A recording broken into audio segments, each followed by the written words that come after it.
Some acts of courage happen in silence, witnessed only by the winter wind and 3 faithful animals. In the brutal winter of 1893, deep in the Colorado Rockies, a reclusive trapper named Jericho Croft opened his cabin door to a sight that would haunt him forever. 3 half-frozen donkeys, alone and desperate, carrying a burden more precious than gold. What he discovered in their canvas packs would force him to make an impossible choice: stay safe in his mountain sanctuary, or risk everything to deliver a dying doctor's final gift to a town full of strangers. This is the story of one man's journey through the deadliest blizzard in frontier history, carrying medicine that could save dozens of children from scarlet fever. But would he reach them in time? Before we jump back in, tell us where you're tuning in from.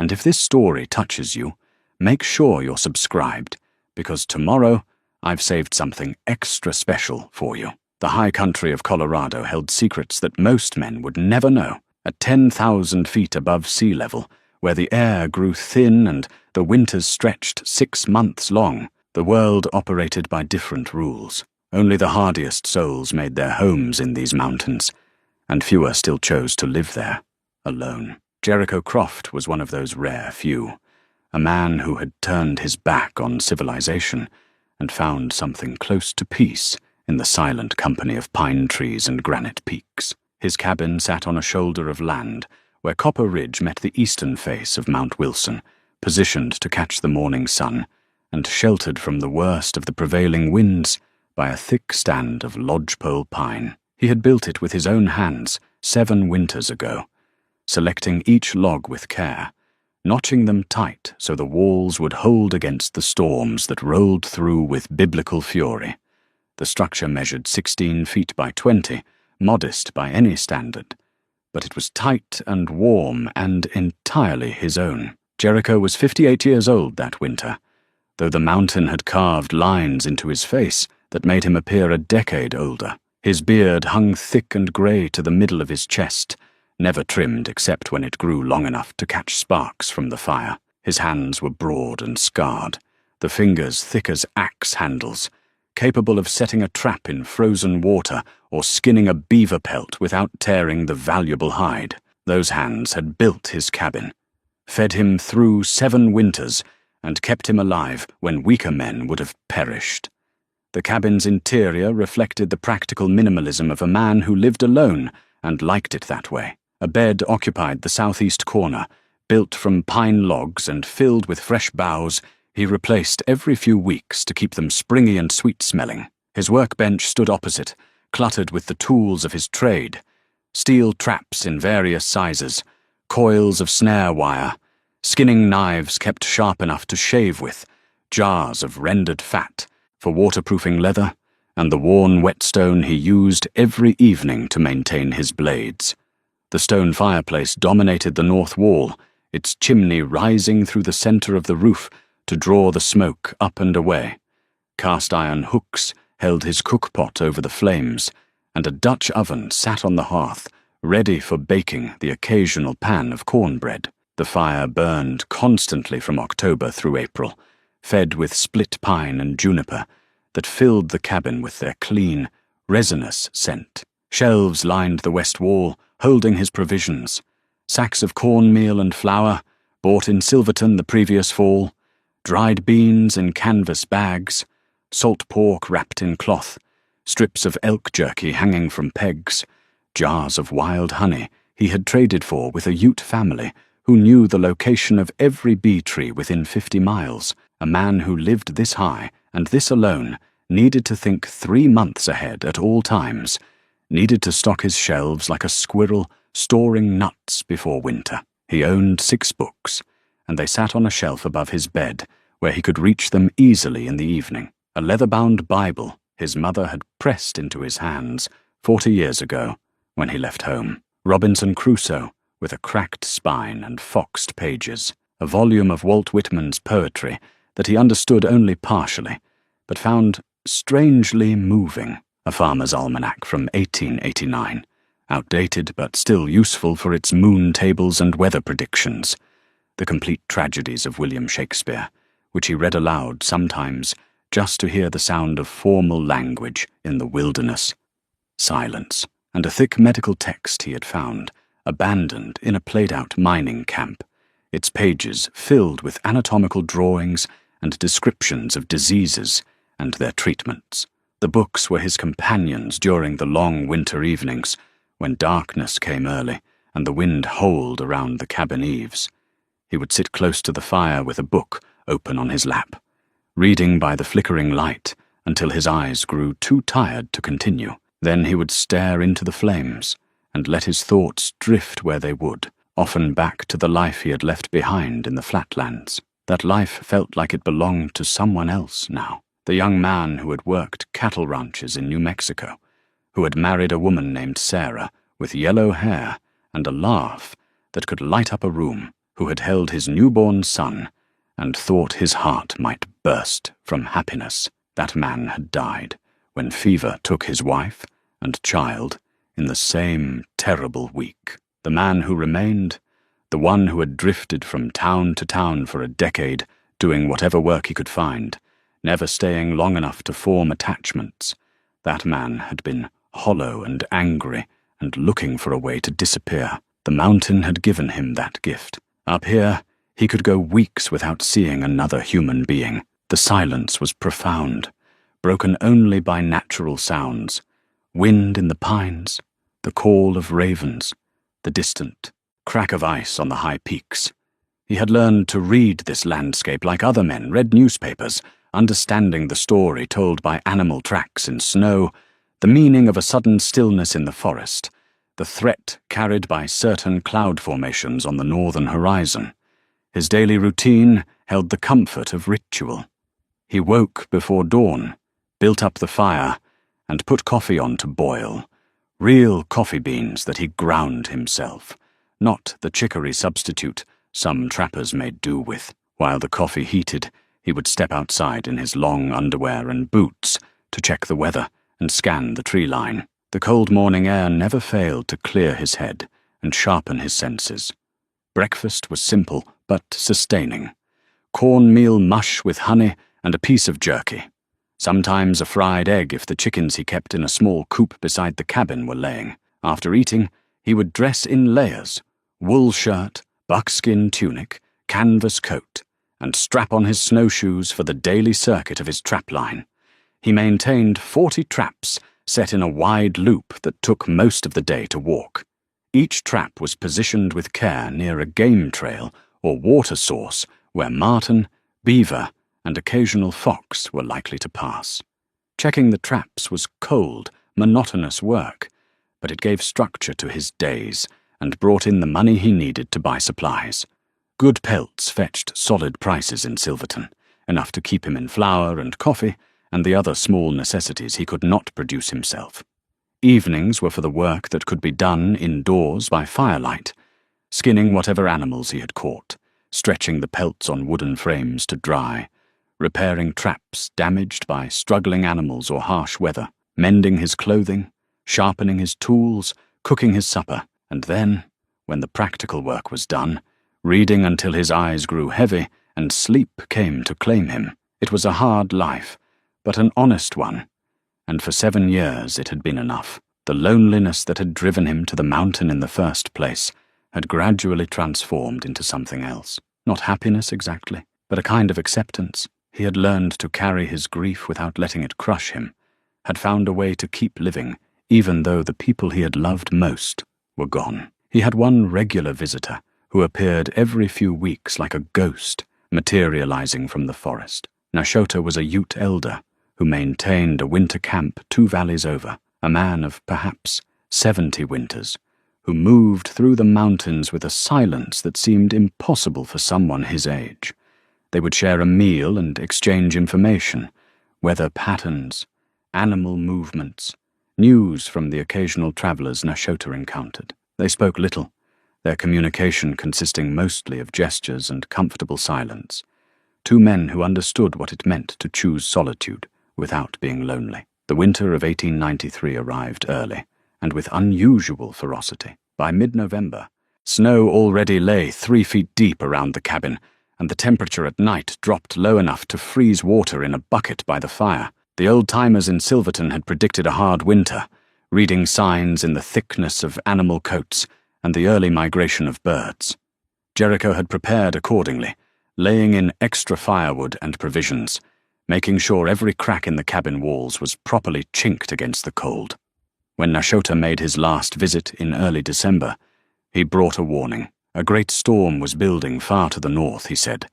A storm unlike any in living memory. He advised Jericho to prepare for snow, measured in feet rather than inches, for winds that would tear at the cabin and temperatures that would kill an unprepared man in minutes. Then the old Ute had disappeared back into the forest, heading for the lower elevations where his people waited out the worst of winter. Jericho had taken the warning seriously. He spent the next week in a frenzy of preparation, cutting and splitting firewood until he had enough to last a month, filling every container with water before the streams froze solid, checking and rechecking his provisions and equipment. When you lived alone on a mountain, preparation was not just prudent. It was the difference between survival and death. The storm arrived 4 days before Christmas, rolling in from the northwest like a grey wall that swallowed the sky. The temperature plummeted 20 degrees in the space of an hour. Then the snow began, not the gentle floating flakes of an ordinary winter storm, but hard pellets that stung exposed skin and piled up at a rate Jericho had never witnessed. The wind rose to a howl, shaking the cabin and driving snow through gaps he had thought were sealed. For 3 days and nights, the storm raged without pause. Jericho kept the fire burning hot, burning through wood faster than he liked, but knowing that staying warm was more important than conserving fuel. The cabin groaned and creaked under the assault, snow piling against the north wall until it reached halfway up the windows. He could barely see out, the glass covered with frost on the inside and driven snow on the outside. On the 4th night, Jericho sat by the fire with his medical text open on his lap, though he was not really reading. His mind kept drifting to thoughts of the people who lived down in the valleys and towns, wondering how they were weathering this storm. The miners at Prospect Ridge would be holed up in their bunkhouses, unable to work. The families in Silverton would be burning through their winter stores faster than planned. The isolated homesteaders scattered through the mountains would be fighting their own battles against the cold and snow. He was thinking about whether to add another log to the fire when he heard something that made him lift his head in surprise. A sound that did not belong to the storm. The braying of a donkey, faint but unmistakable, carrying that particular note of distress that any man who had worked with animals would recognize instantly. Jericho set down his book and moved to the door, pressing his ear against the oak planks. There it was again, closer now, multiple animals calling out in voices made thin by exhaustion and cold. He lifted the heavy wooden bar that secured the door and pulled it open against the wind's resistance. The storm hit him like a physical blow. Snow drove into his face with stinging force. The wind tried to tear the door from his grasp. The cold was so intense it burned his lungs when he drew breath. He squinted into the white chaos, one hand gripping the doorframe to keep his balance. For a moment, he saw nothing but swirling snow and darkness. Then 3 shapes materialized from the storm, stumbling toward the cabin with the lurching gait of creatures at the very end of their strength. 3 donkeys, their bodies coated in ice, their long ears drooping with exhaustion, their legs trembling. They were tied together with a lead rope, the front animal barely able to hold its head up. Their breath came in labored gasps that sent clouds of steam into the frigid air. There was no rider, no handler, no sign of any human presence, just 3 dying animals that had somehow found their way to his door through a blizzard that should have killed them hours ago. Jericho did not hesitate. He grabbed the lead rope of the first donkey and pulled, coaxing the exhausted animals toward the cabin entrance. The doorway was barely wide enough, but desperation lent him strength. He guided the first donkey inside, then the second, then the third, pulling them into the warmth and light of his cabin.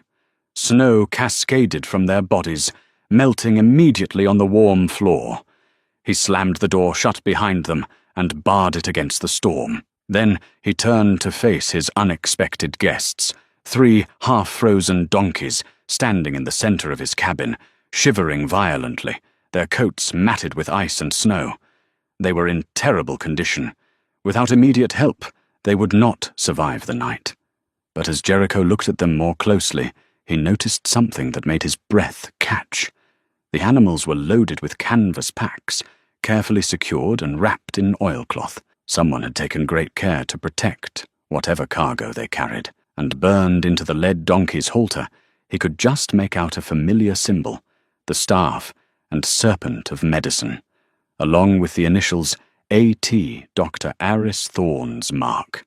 The only physician for 100 miles had sent his donkeys through a deadly storm, loaded with something important enough to risk their lives. But where was the doctor himself? Jericho knew he would find the answer in those canvas packs. But first, he had to save the animals. He moved quickly, gathering every blanket and spare piece of cloth he owned, rubbing down each donkey to remove the ice from their coats and work circulation back into their cold, stiffened muscles.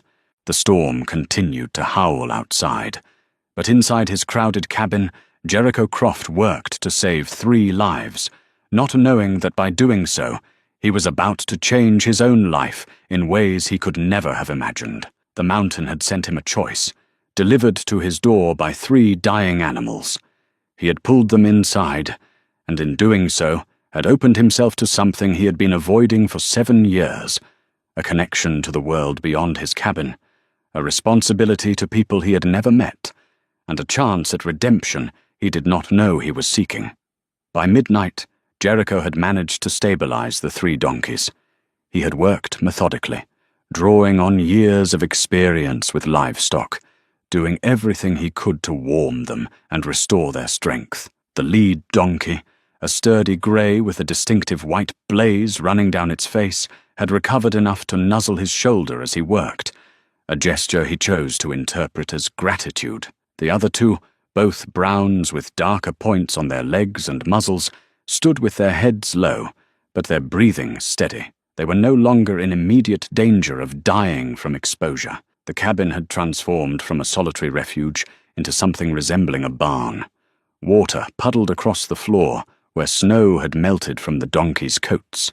The air was thick with the smell of wet animal hide, mixed with wood smoke, and the earthy scent of hay. Jericho's carefully organized space had been reduced to chaos, but he found he did not mind. Saving 3 lives felt like a victory against the mountain's casual cruelty, a small triumph in a winter that had already claimed too many victims. But now that the immediate crisis had passed, his attention turned fully to the mystery that had been nagging at him since he first pulled the animals inside. Where was Dr. Thorne? Why had these donkeys arrived alone? And what cargo was so important that someone would send pack animals through a storm that killed men with indifferent ease? Jericho moved to the lead donkey and ran his hand along its neck, finding the leather halter. The leather was good quality, well oiled and carefully stitched, not the cheap tack typically used on working animals. He turned the halter toward the firelight and examined the brand more closely, the staff and serpent of medicine, and below it, the initials A.T. in smaller letters, Dr. Aris Thorne. The name carried weight throughout the mining camps and settlements scattered across these mountains. Thorne was more than just a physician. He was a legend, a man who would ride through any weather to reach a patient, who set broken bones and delivered babies, and fought disease with the same grim determination other men brought to prospecting or ranching. People told stories about him in the saloons and trading posts, stories that grew with each retelling but were rooted in genuine respect. But if these were Thorne's animals, where was the doctor himself? No man would send his donkeys off, alone, unless something had gone terribly wrong. Jericho approached the canvas packs that were still secured to the animals' backs. The packs had been attached with unusual care, wrapped in oilcloth and tied with multiple knots pulled tight. Someone had taken extraordinary measures to protect the contents from moisture and cold. He began working at the frozen knots, his thick fingers clumsy at first from the residual cold. The rope was stiff with ice, the knots pulled tight by the weight of the cargo and frozen solid by the temperature. He had to warm each knot with his hands, breathing on them and rubbing them between his palms until the ice melted enough to let him work the rope loose. 20 minutes of patient effort got the first pack open. Jericho pulled back the oilcloth covering and found something completely unexpected. No gold, no provisions, no personal effects. Instead, he discovered rows of glass vials nested in carefully arranged layers of straw and sawdust. Each vial was no bigger than his thumb, sealed with a cork stopper and wax. The labels were written in neat handwriting. Diphtheria antitoxin, scarlet fever serum. Each one included a date and a numbered designation. He lifted one of the vials with careful fingers, holding it up to the firelight. The liquid inside was clear with a faint amber tint, viscous like honey, but thinner. Jericho had read about serums in his medical text, understood in a general way that they were medicines derived from the blood of animals that had survived certain diseases, but he had never actually seen any. They were expensive, difficult to produce, and rarely available outside of big city hospitals back east. The first pack held 20 vials, each one cushioned to prevent breakage during transport. The second pack contained even more serum, along with several larger bottles marked with chemical names he did not recognize. The third pack, the one strapped to the smallest donkey, held bandages, surgical instruments wrapped in oilcloth to prevent rust, and a thick leather journal bound with a strap. Jericho unbuckled the journal with fingers that had begun to tremble, though whether from cold or premonition he could not say. He opened it to a random page. The handwriting was the same as on the vial labels. Precise, controlled, the work of an educated man who took care with his words. He flipped through the pages until he reached the most recent entries, holding the journal close to the fire so he could read the cramped text. December 18th, 1893. The quarantine continues. 17 new cases of scarlet fever reported in the past 3 days, 12 of them children under the age of 10. The disease is spreading faster than we can contain it. Without the anti-serum from Denver, we will lose half the children in Silverton before this outbreak runs its course. I have informed the town council that we need that medicine as quickly as possible, no matter the cost. December 19th, 1893. Word arrived this morning that the serum shipment has reached Durango. The railroad managed to get it through before the storm closed the passes. I will make the journey to retrieve it myself, despite Mary's objections, and despite the worsening weather conditions. Every day we delay means more deaths.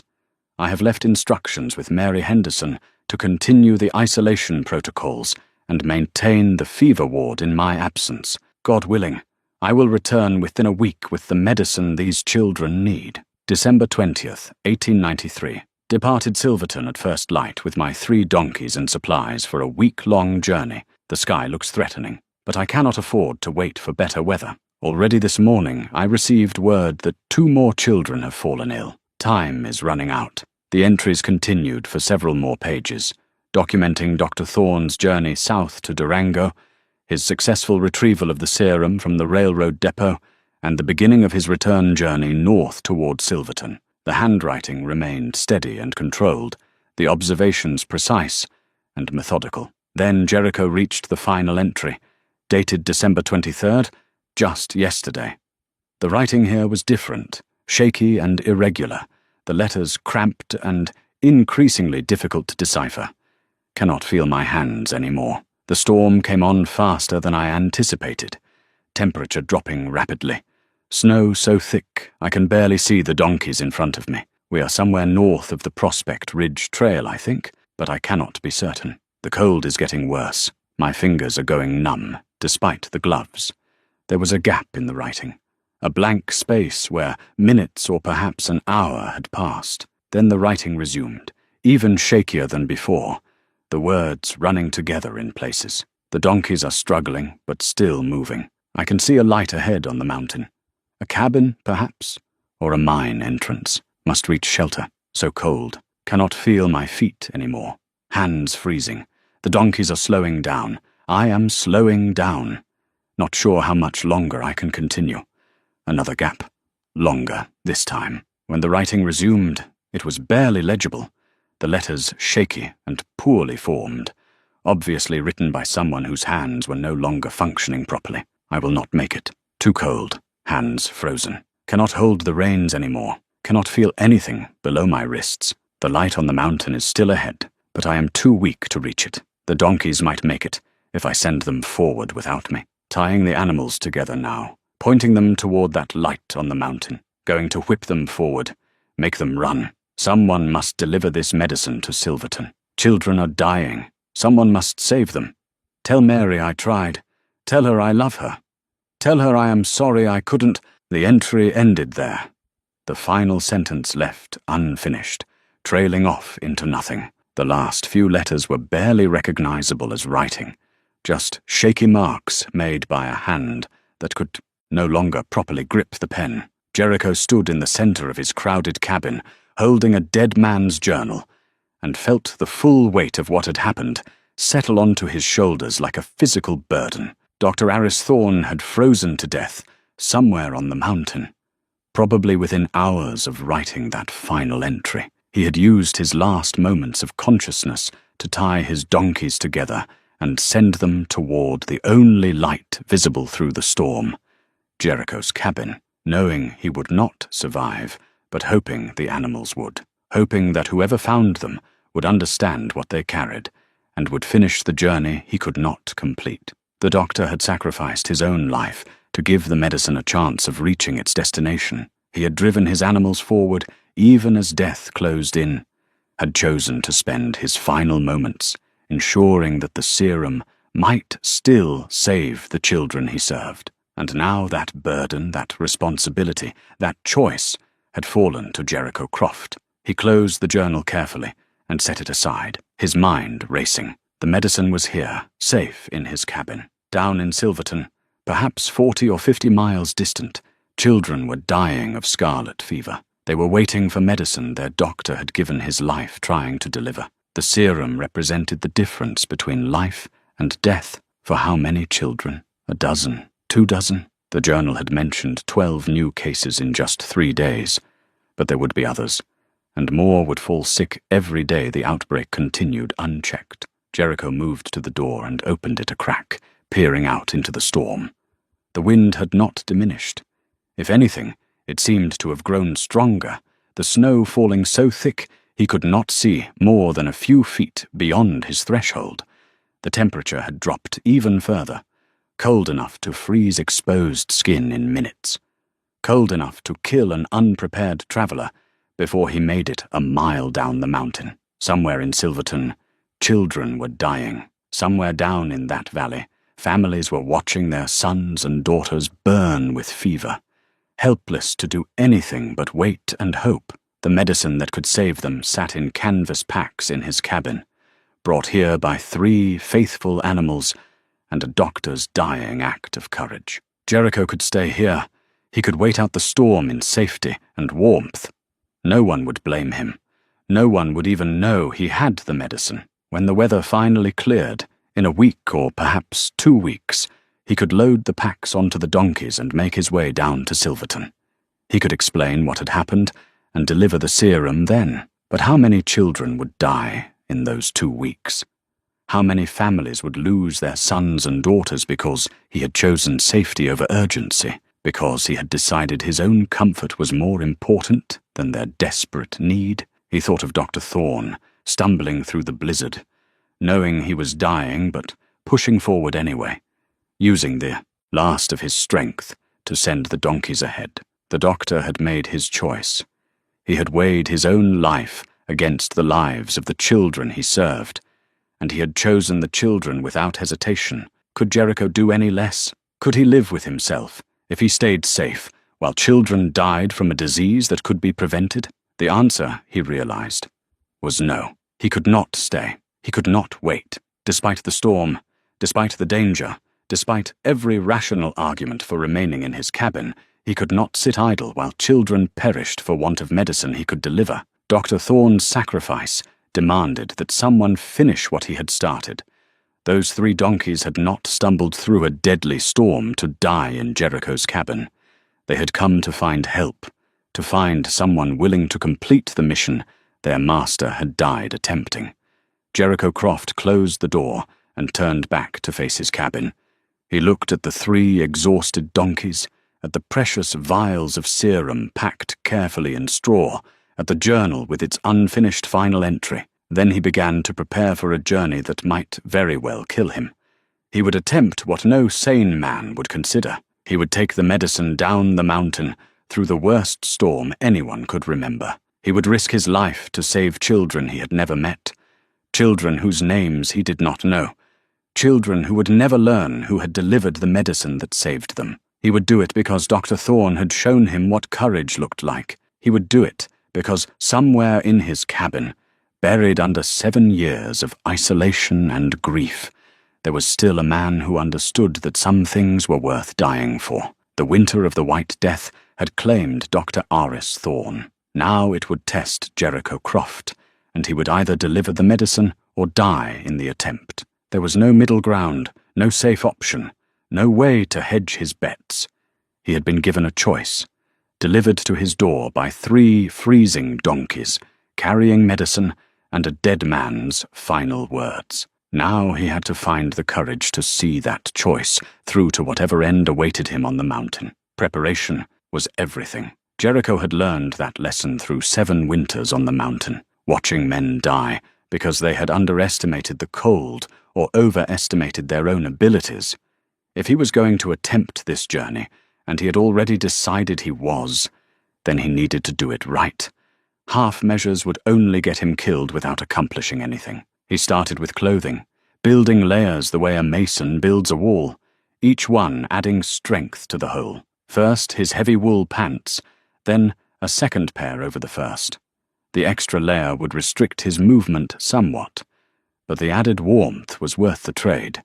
2 wool shirts, then his buckskin tunic, then his thick wool coat reinforced with canvas at the shoulders and elbows. 2 pairs of socks inside his waterproofed boots, his fur hat, with ear flaps that tied under his chin, a wool scarf long enough to wrap around his face multiple times, thick mittens lined with rabbit fur that would keep his hands warm even in the worst cold.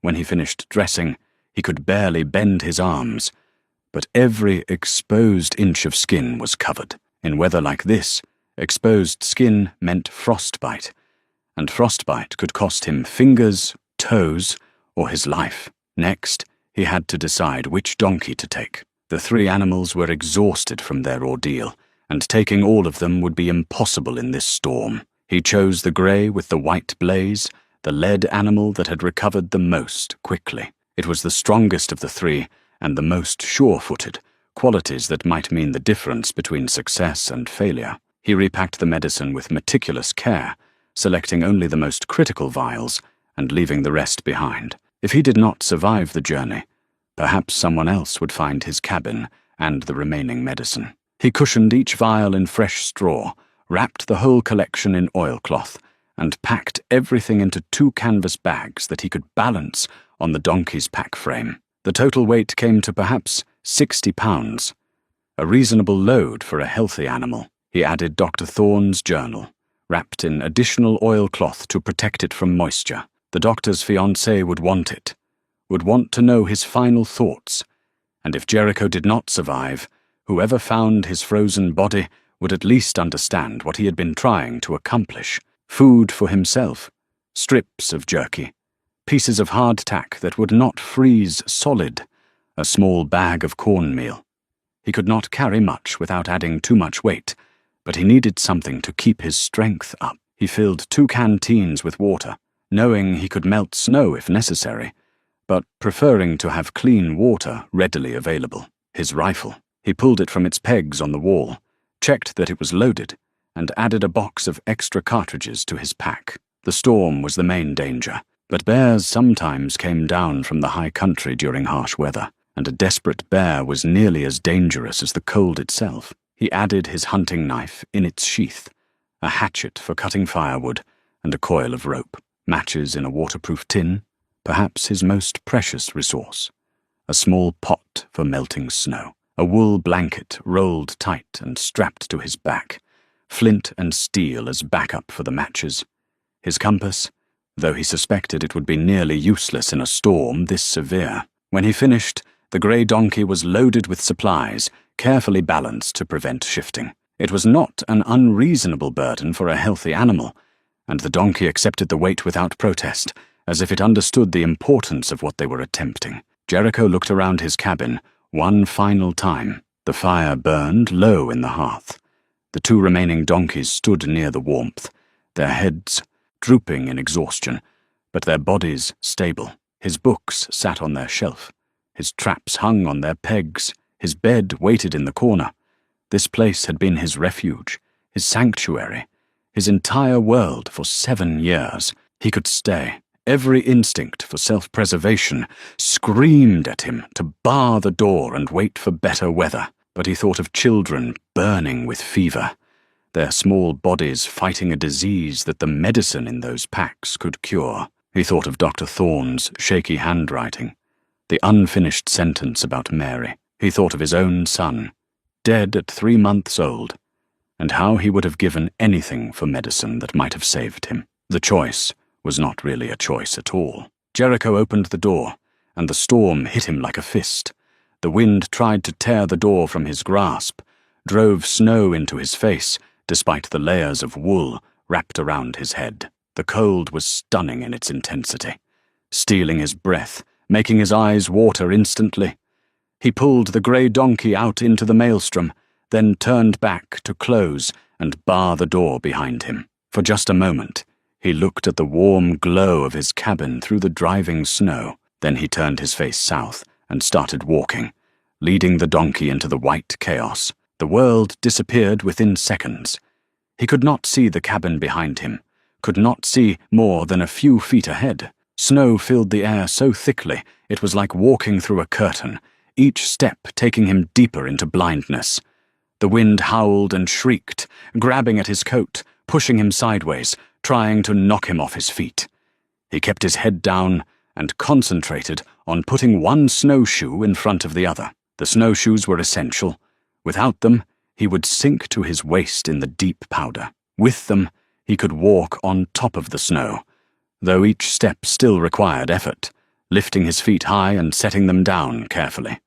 The grey donkey followed behind, its head low, trusting him to lead them safely. Jericho held the lead rope firmly, knowing that if they became separated in this storm, he would never find the animal again. He had planned to follow the main trail down toward Widow's Canyon, a route that would take him through lower elevation passes and away from the most exposed ridgelines. But finding the trail in these conditions was proving impossible. He had to navigate by instinct and memory, keeping the wind at a certain angle to his left shoulder, trying to maintain a generally southern heading. After what felt like an hour, but might have been only 20 minutes, Jericho's legs were burning with exertion, and his face felt raw despite the scarf. Snow had worked its way into his clothing, melting against his skin and then freezing. Ice was forming in his beard and eyebrows. His breath came in gasps that sent clouds of steam into the frozen air. He spotted a darker shadow through the snow, a thick stand of pines growing close together. He pushed toward it, fighting through waist-deep drifts, and found marginal shelter beneath the densest part of the canopy. The wind still howled overhead, but here between the trunks, the worst of it was deflected. He tied the donkey to a sturdy branch and cleared snow away from the base of a large pine, exposing the dry needles beneath. His hands were clumsy inside the thick mittens. When he pulled them off to work the waterproof tin open, the cold bit into his fingers with shocking ferocity. He had perhaps 30 seconds before frostbite would start to damage the tissue. Working with desperate speed, he struck a match and held it to a piece of birch bark he had tucked into the tin. The match flared and caught. He added dry pine needles, then small twigs, building the fire with the careful patience of a man who understood his life depended on getting this right. The fire struggled at first, the flames guttering in the wind that managed to penetrate even this shelter. but it caught and held, and within minutes he had a small blaze burning in the depression he had cleared. It would not last long, and would not provide much heat, but it would give him a chance to warm his hands and check his bearings. He crouched beside the fire, holding his hands near the flames, feeling the painful tingling as sensation returned to his fingers. The donkey stood nearby, its back to the wind, steam rising from its coat.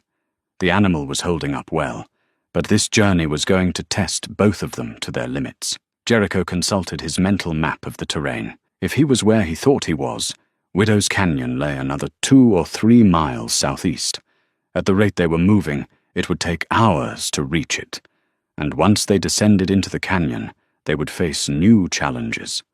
Crossing the creek, finding the trail through the narrow defile, avoiding the avalanche slopes on the canyon walls. But there was another option, one that had been forming in the back of his mind since he left the cabin. Prospect Ridge mining camp lay perhaps a day's journey from here, maybe less if he could find the right trail. The camp was small, but the miners would have runners who could take the medicine the rest of the way to Silverton, while Jericho stayed behind to recover. The problem was finding Prospect Ridge in this storm. The camp was accessible only by a narrow trail that switchbacked up the canyon's eastern face. In good weather it was clearly marked. In a blizzard it would be nearly invisible.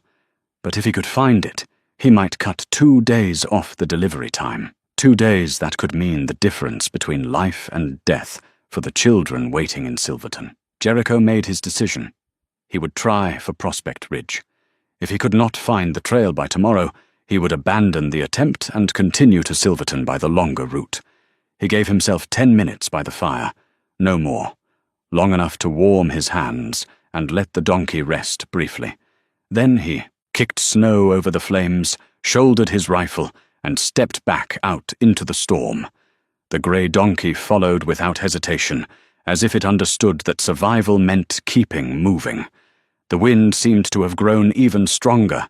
It roared through the trees with a sound like distant thunder, snapping branches and sending cascades of snow tumbling from the upper canopy. Jericho leaned into it, fighting for every step, his legs burning with exertion, his lungs aching from breathing the frozen air. He was committed now, had crossed a threshold that could not be uncrossed. Behind him lay the safety of his cabin. Ahead lay uncertainty, danger, and the possibility of death.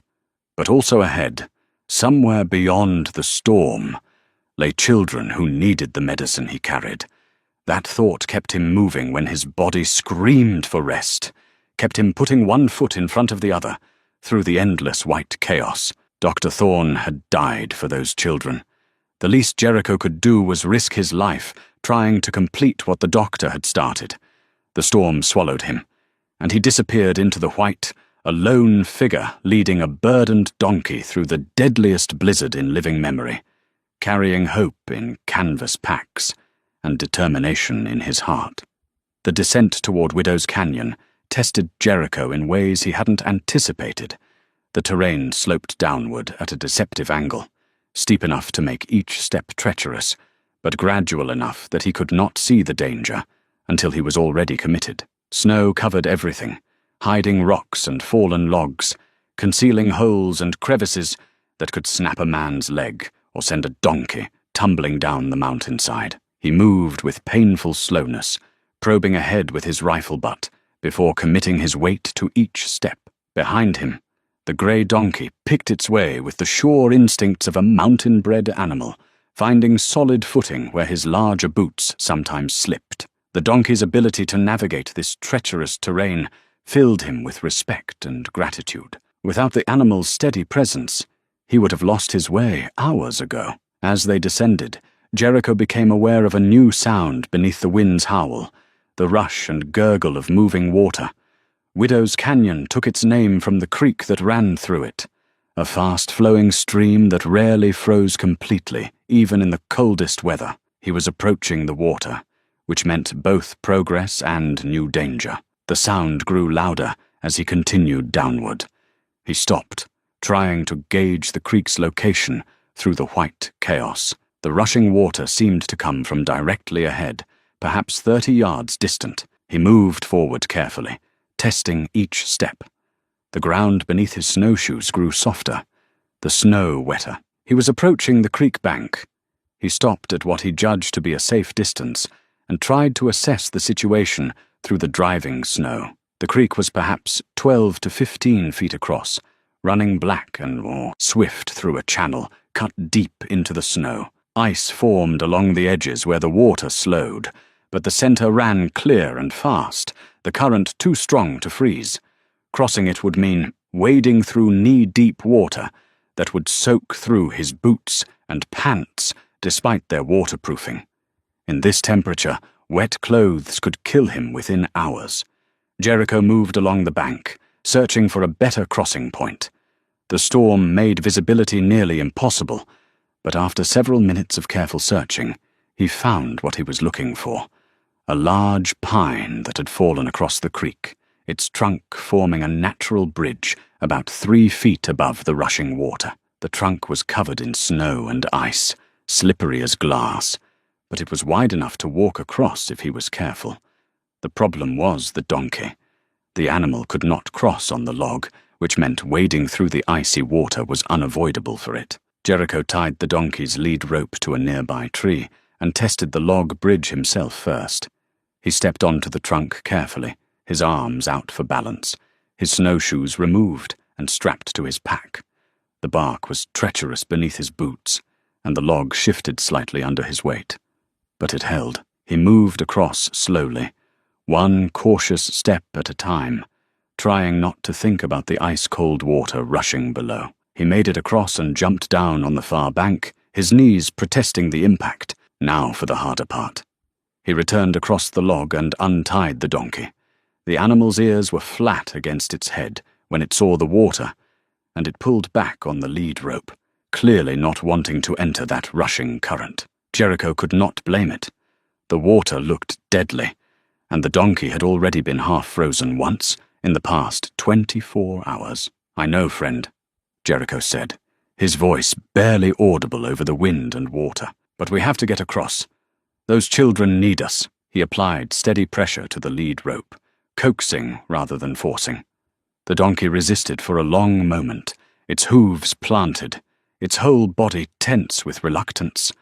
Then it took a tentative step into the water, and another, and suddenly it was committed, pushing forward through the current. The water rose to the donkey's chest, and for a terrible moment, Jericho thought the current might sweep the animal downstream, but the donkey's powerful legs drove against the flow, its hooves finding purchase on the rocky bottom.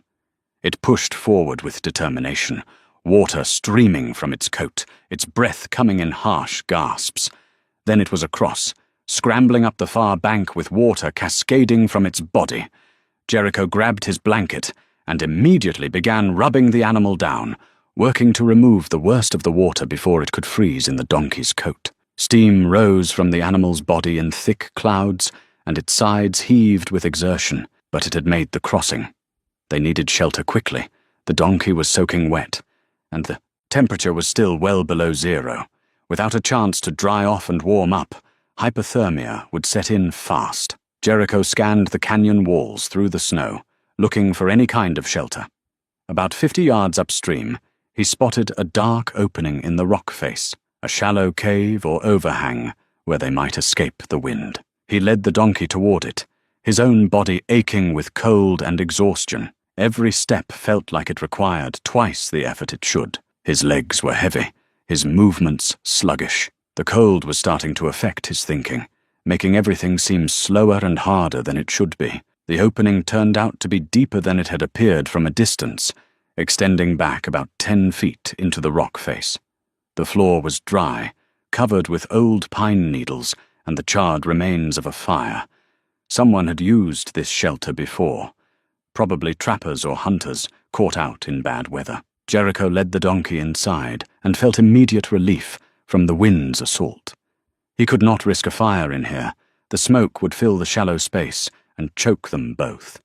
But at least they were out of the wind, and that made an enormous difference. He continued rubbing down the donkey vigorously, paying special attention to its legs and chest where the water had soaked deepest. The animal stood docile under his ministrations, too exhausted to do anything but accept his help. While he worked, Jericho's mind turned to the path ahead. They had covered perhaps 3 miles in 4 hours of brutal travel. At this rate, reaching Prospect Ridge would take another 8 or 10 hours, assuming he could even find the trail in this storm. And the hardest part still lay ahead. The switchback trail that climbed the canyon's eastern face, a narrow path with deadly exposure on one side, but he had no choice except to continue. Turning back now would mean those children died. Dr. Thorne's sacrifice would mean nothing. The medicine would sit uselessly in his cabin, while scarlet fever burned through Silverton unchecked. As he worked to dry off the donkey, Jericho thought about the doctor's journal, about those final shaky words written by a dying man. "Tell Mary I tried." The simple honesty of that message struck him deeply. Thorne had not tried to be heroic or dramatic.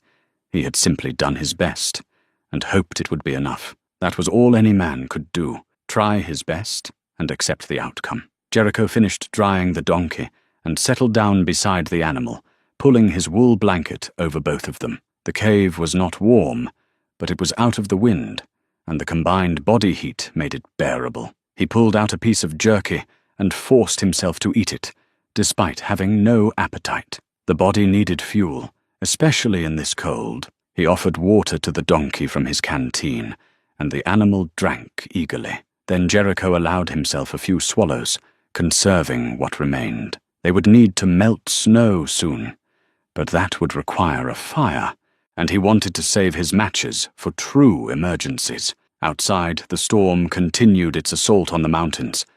Inside the shallow cave, Jericho Croft tried to rest, knowing that the hardest part of the journey still lay ahead. His body ached in ways he had almost forgotten were possible.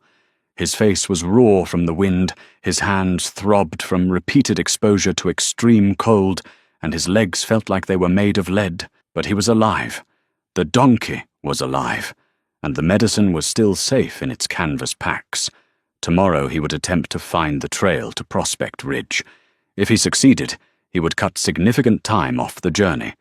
If he failed, he would continue on to Silverton by the longer route. Either way, he would keep moving forward, because stopping meant giving up, and giving up meant children died. Jericho closed his eyes and tried to sleep. Though the cold made true rest impossible, he drifted in and out of consciousness, his dreams filled with images of snow and wind, of children burning with fever, of a doctor's shaky handwriting in a journal, of his own son's small face that he could barely remember anymore after so many years. When he jerked awake some unknown time later, he could not tell if he had slept for minutes or hours. The darkness in the cave was absolute. The wind still howled outside, though perhaps not quite as fiercely as before. The donkey's breathing was steady and strong beside him, a comforting sound in the blackness. Jericho fumbled for his waterproof tin and struck a match, holding it up to see his surroundings. The brief flare of light revealed the cave interior, unchanged from when he had closed his eyes. He checked the donkey, running his hands over its body to make sure it was not showing signs of hypothermia. The animal seemed stable, its coat mostly dry now, its body temperature normal. He let the match burn down to his fingers before extinguishing it. They needed to conserve every resource. Each match represented potential warmth, potential survival. In the darkness, Jericho made a decision. He would rest here until first light, or what passed for first light in this storm. Then he would push on, searching for the trail to Prospect Ridge. Every hour he delayed meant more children at risk, but exhausting himself or the donkey would only ensure failure. It was a balance, and finding the right balance might be the difference between success and disaster. He settled back against the cave wall, the donkey warm beside him, and tried to prepare mentally for what tomorrow would bring. The climb up to Prospect Ridge would be the most dangerous thing he had ever attempted. The trail was narrow, exposed, and deadly even in good weather. In this storm, it would be almost suicidal. But children were dying.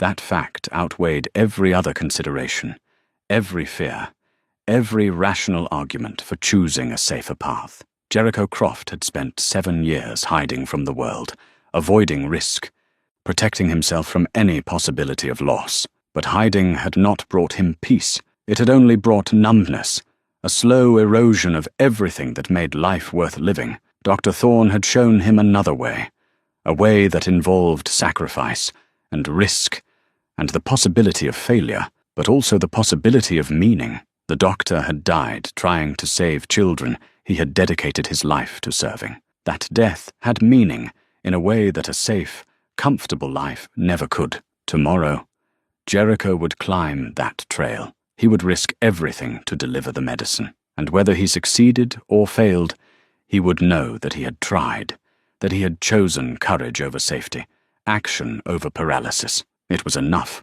It had to be enough. Dawn came slowly, announced only by a slight lightening of the darkness rather than any actual sunlight. Jericho woke stiff and cold, every joint protesting as he forced himself to move. The donkey stirred beside him, its large eyes reflecting what little light penetrated the cave entrance.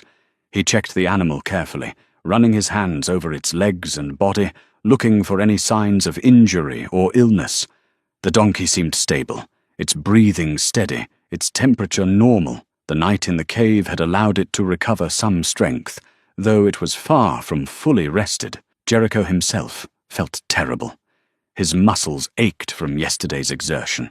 His face was wind-burned and raw, and the cold had settled into his bones in a way that made him feel decades older than his 58 years. But he was functional, and that would have to be enough. He stepped outside the cave to assess the weather. The storm had diminished somewhat overnight.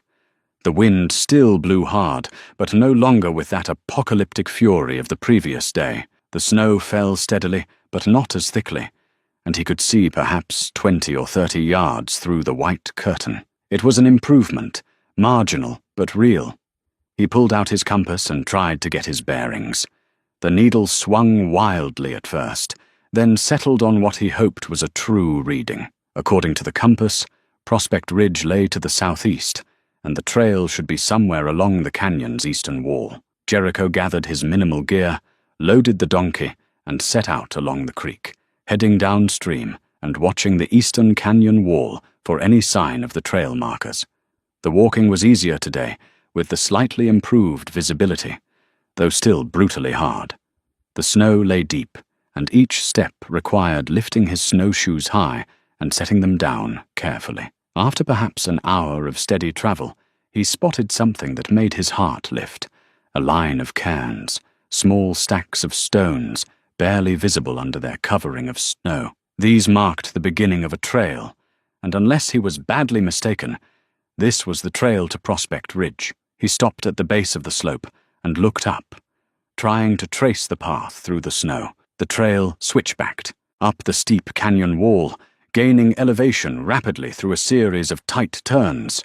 From here, he could see only the first few switchbacks before the trail disappeared into the white chaos above. The slope was intimidating, even from the bottom. In good weather, with dry conditions and solid footing, this would be a strenuous but manageable climb.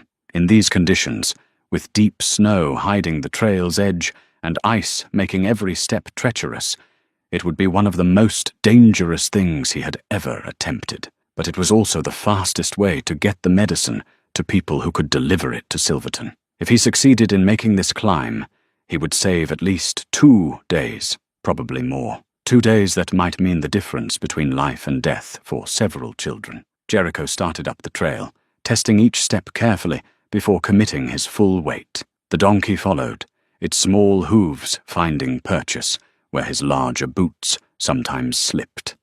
The animal's mountain-bred instincts were remarkable. It seemed to sense instinctively which patches of snow concealed solid ground and which hid empty air. The climb was brutal from the first step. The trail had been cut into the canyon wall at a steep angle, and the exposure was terrifying. On his right, the slope rose sharply. On his left, it dropped away into nothing, a sheer fall of hundreds of feet to the rocks below. The trail itself was perhaps 3 feet wide in places, narrower where rockfall or erosion had eaten away at the path. Snow covered everything, making it impossible to see where the trail ended and the void began. Jericho moved with painful slowness, probing ahead with his rifle butt, testing the snow's depth and the solidity of the ground beneath. One wrong step, one moment of carelessness, and he would plunge over the edge, taking the donkey and the precious medicine with him. The wind grew stronger as they climbed, no longer deflected by the canyon walls. It came from the west, pushing him toward the cliff edge with remorseless force. He leaned into it, fighting for every step, his legs burning with exertion.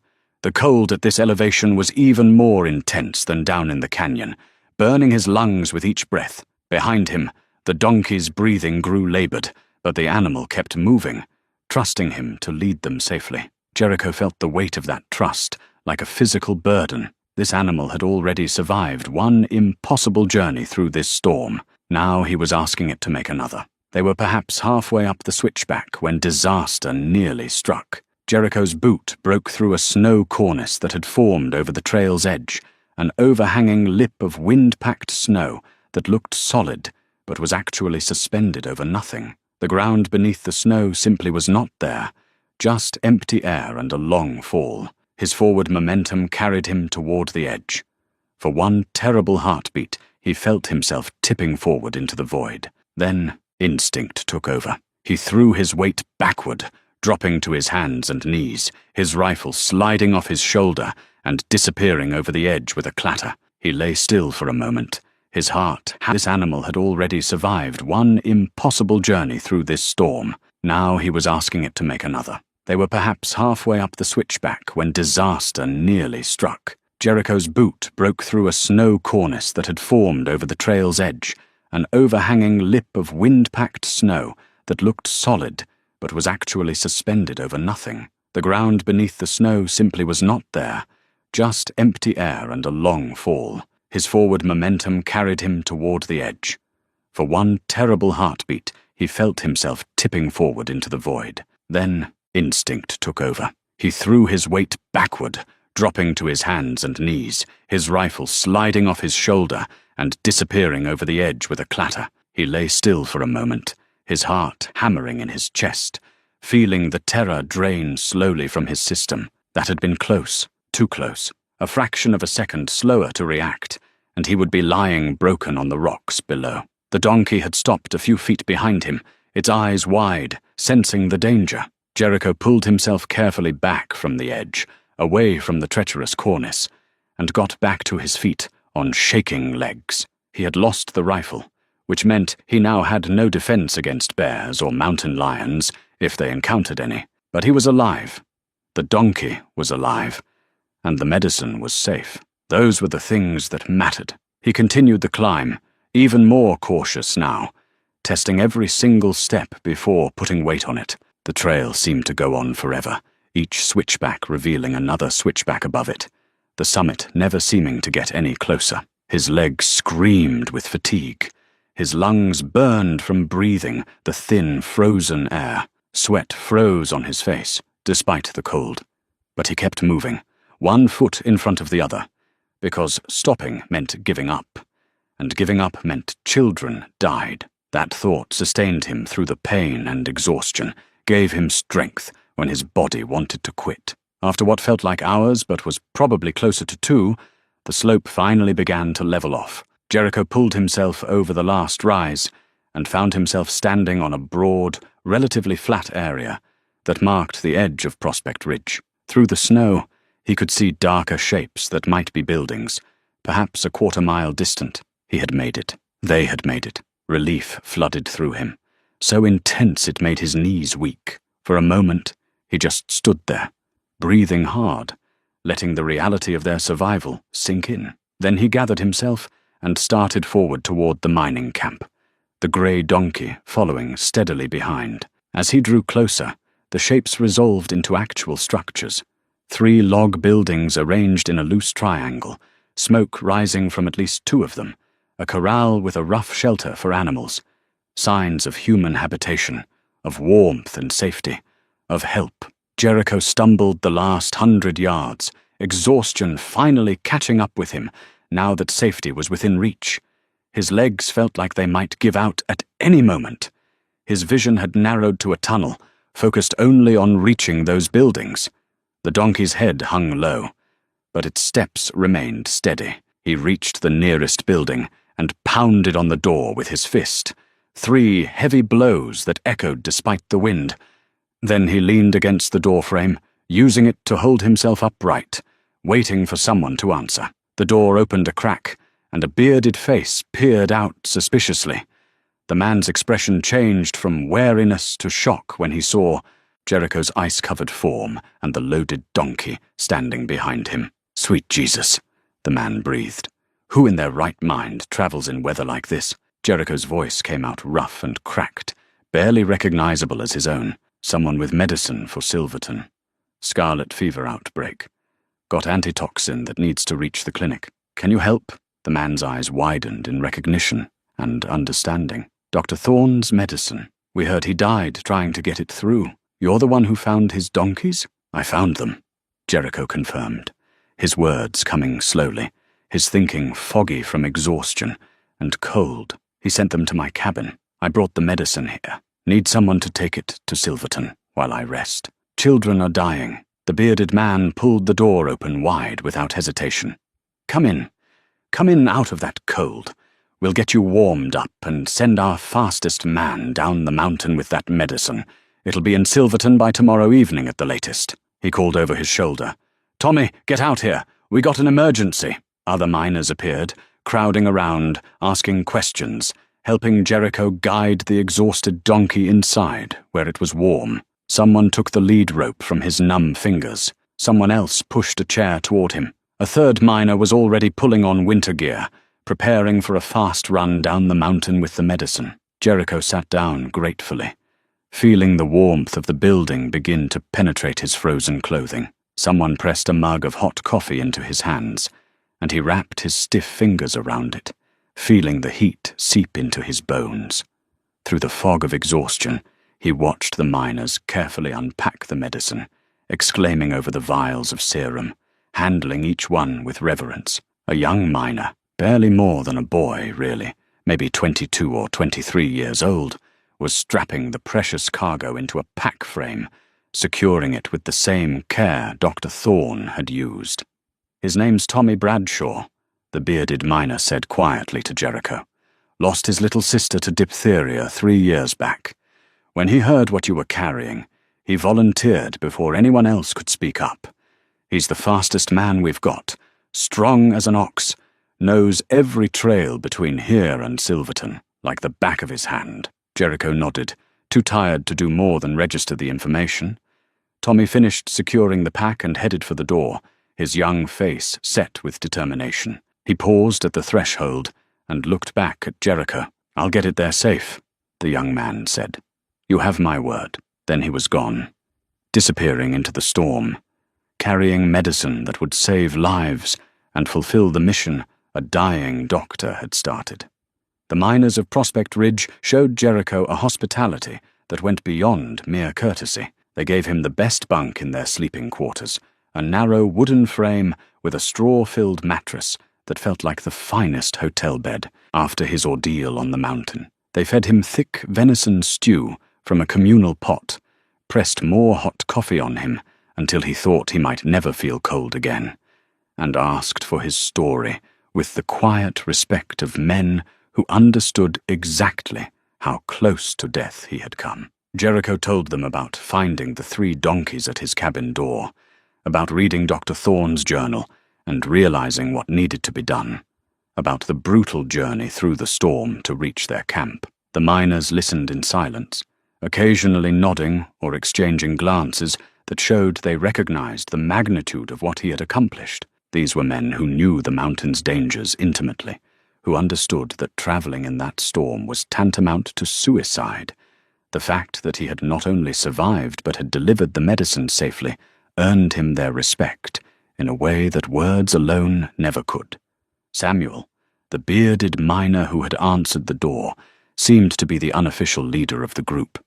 He was perhaps 45, with strong hands, scarred from years of working with drill steel and dynamite, and eyes that missed little. "That young fellow who took the medicine," Samuel said, refilling Jericho's coffee mug. "Tommy Bradshaw is his name. He's the fastest man we've got, and he knows every trail and shortcut between here and Silverton. If anyone can get those vials delivered safely and quickly, it's him." "He mentioned losing his sister," Jericho said quietly. Samuel nodded, his expression somber. 3 years back, diphtheria outbreak. She was only 7 years old. Tommy was 19 at the time, working these same claims, trying to make enough money to bring his family out west from Ohio. He got word too late.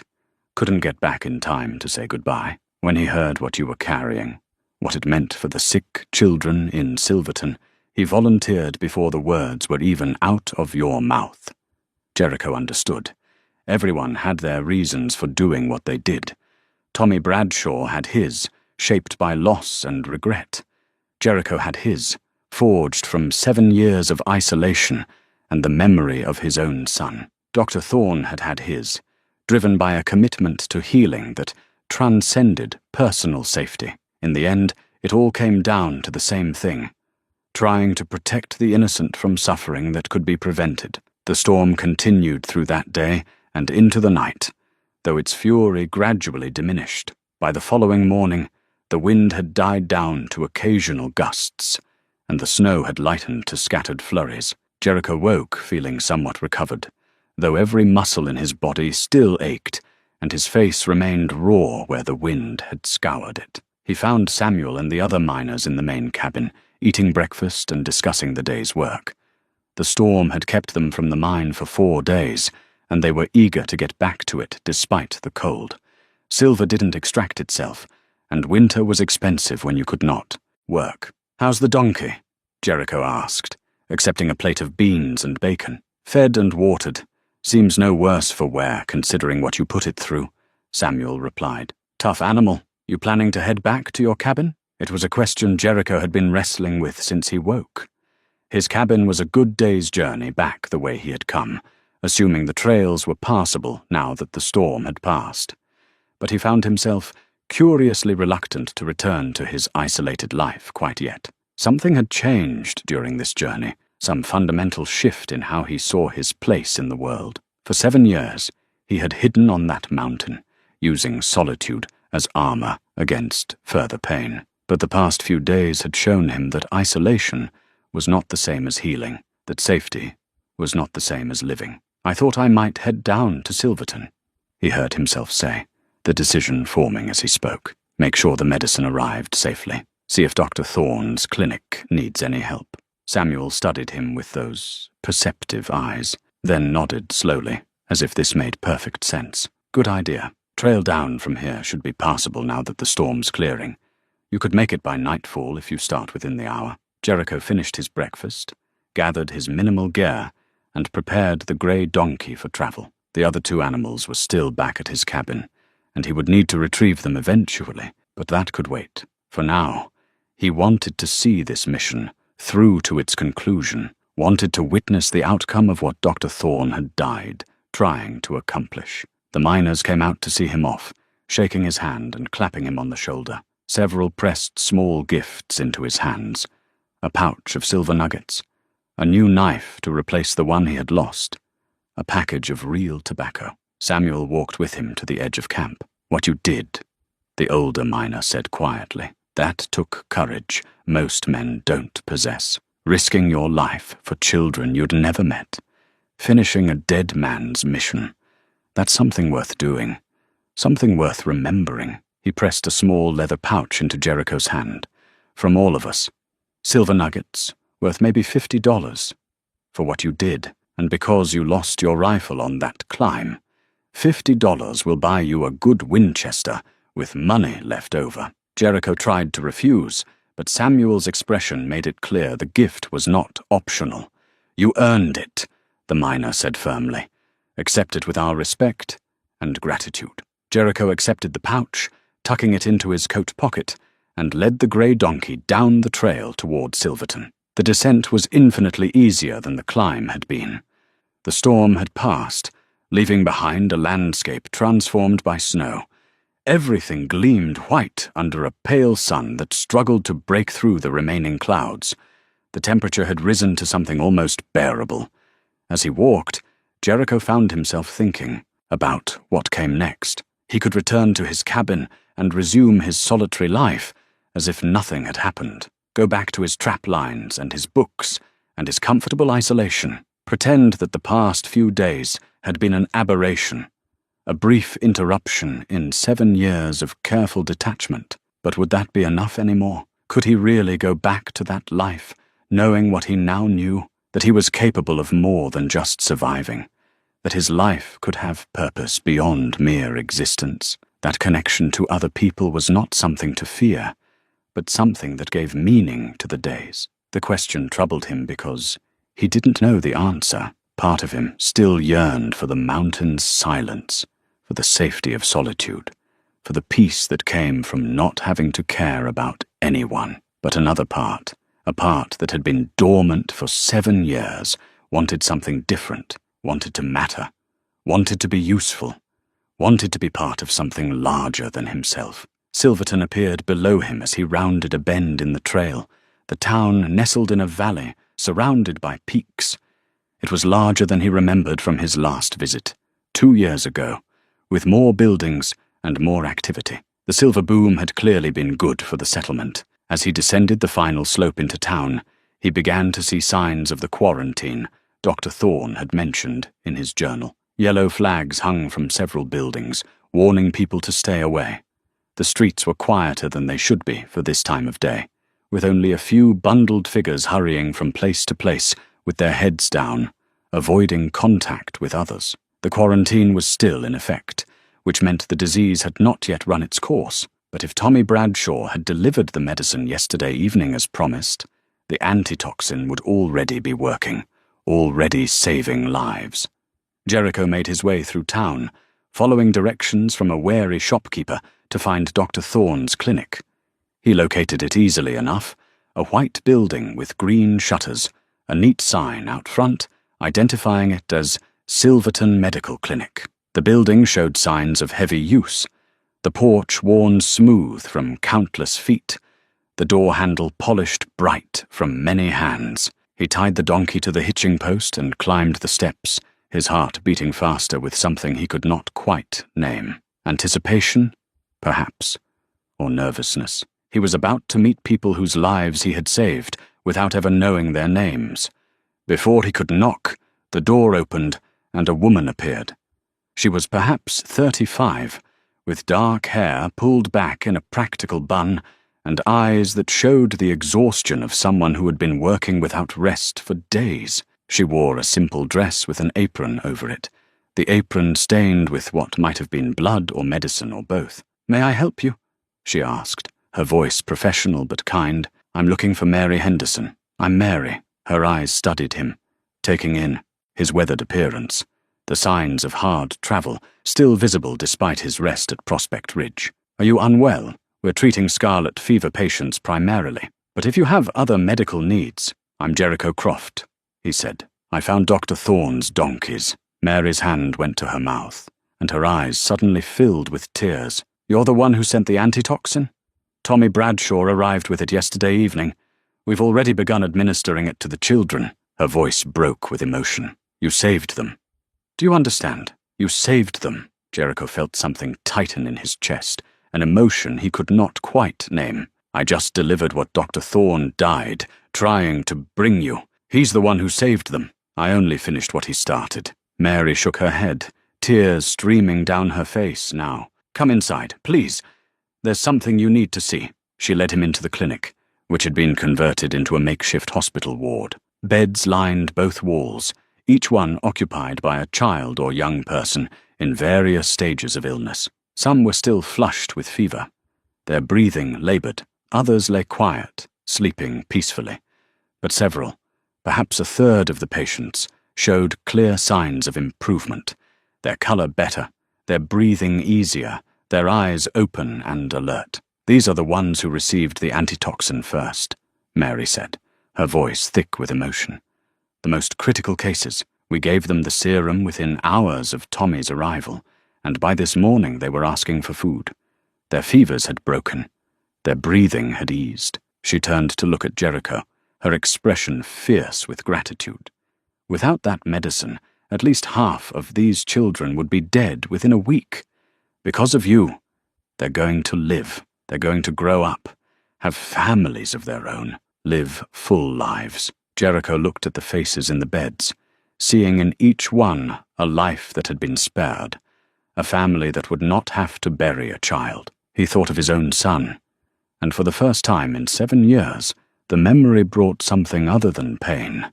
It brought a sense that maybe, finally, he had managed to redeem some small portion of his loss by preventing others from experiencing the same tragedy. "I need to tell you about Dr. Thorne," he said quietly. "I found his journal. I know what he did, how he died. You deserve to know the whole story." Mary nodded, composing herself with visible effort. "Come to Aris's office.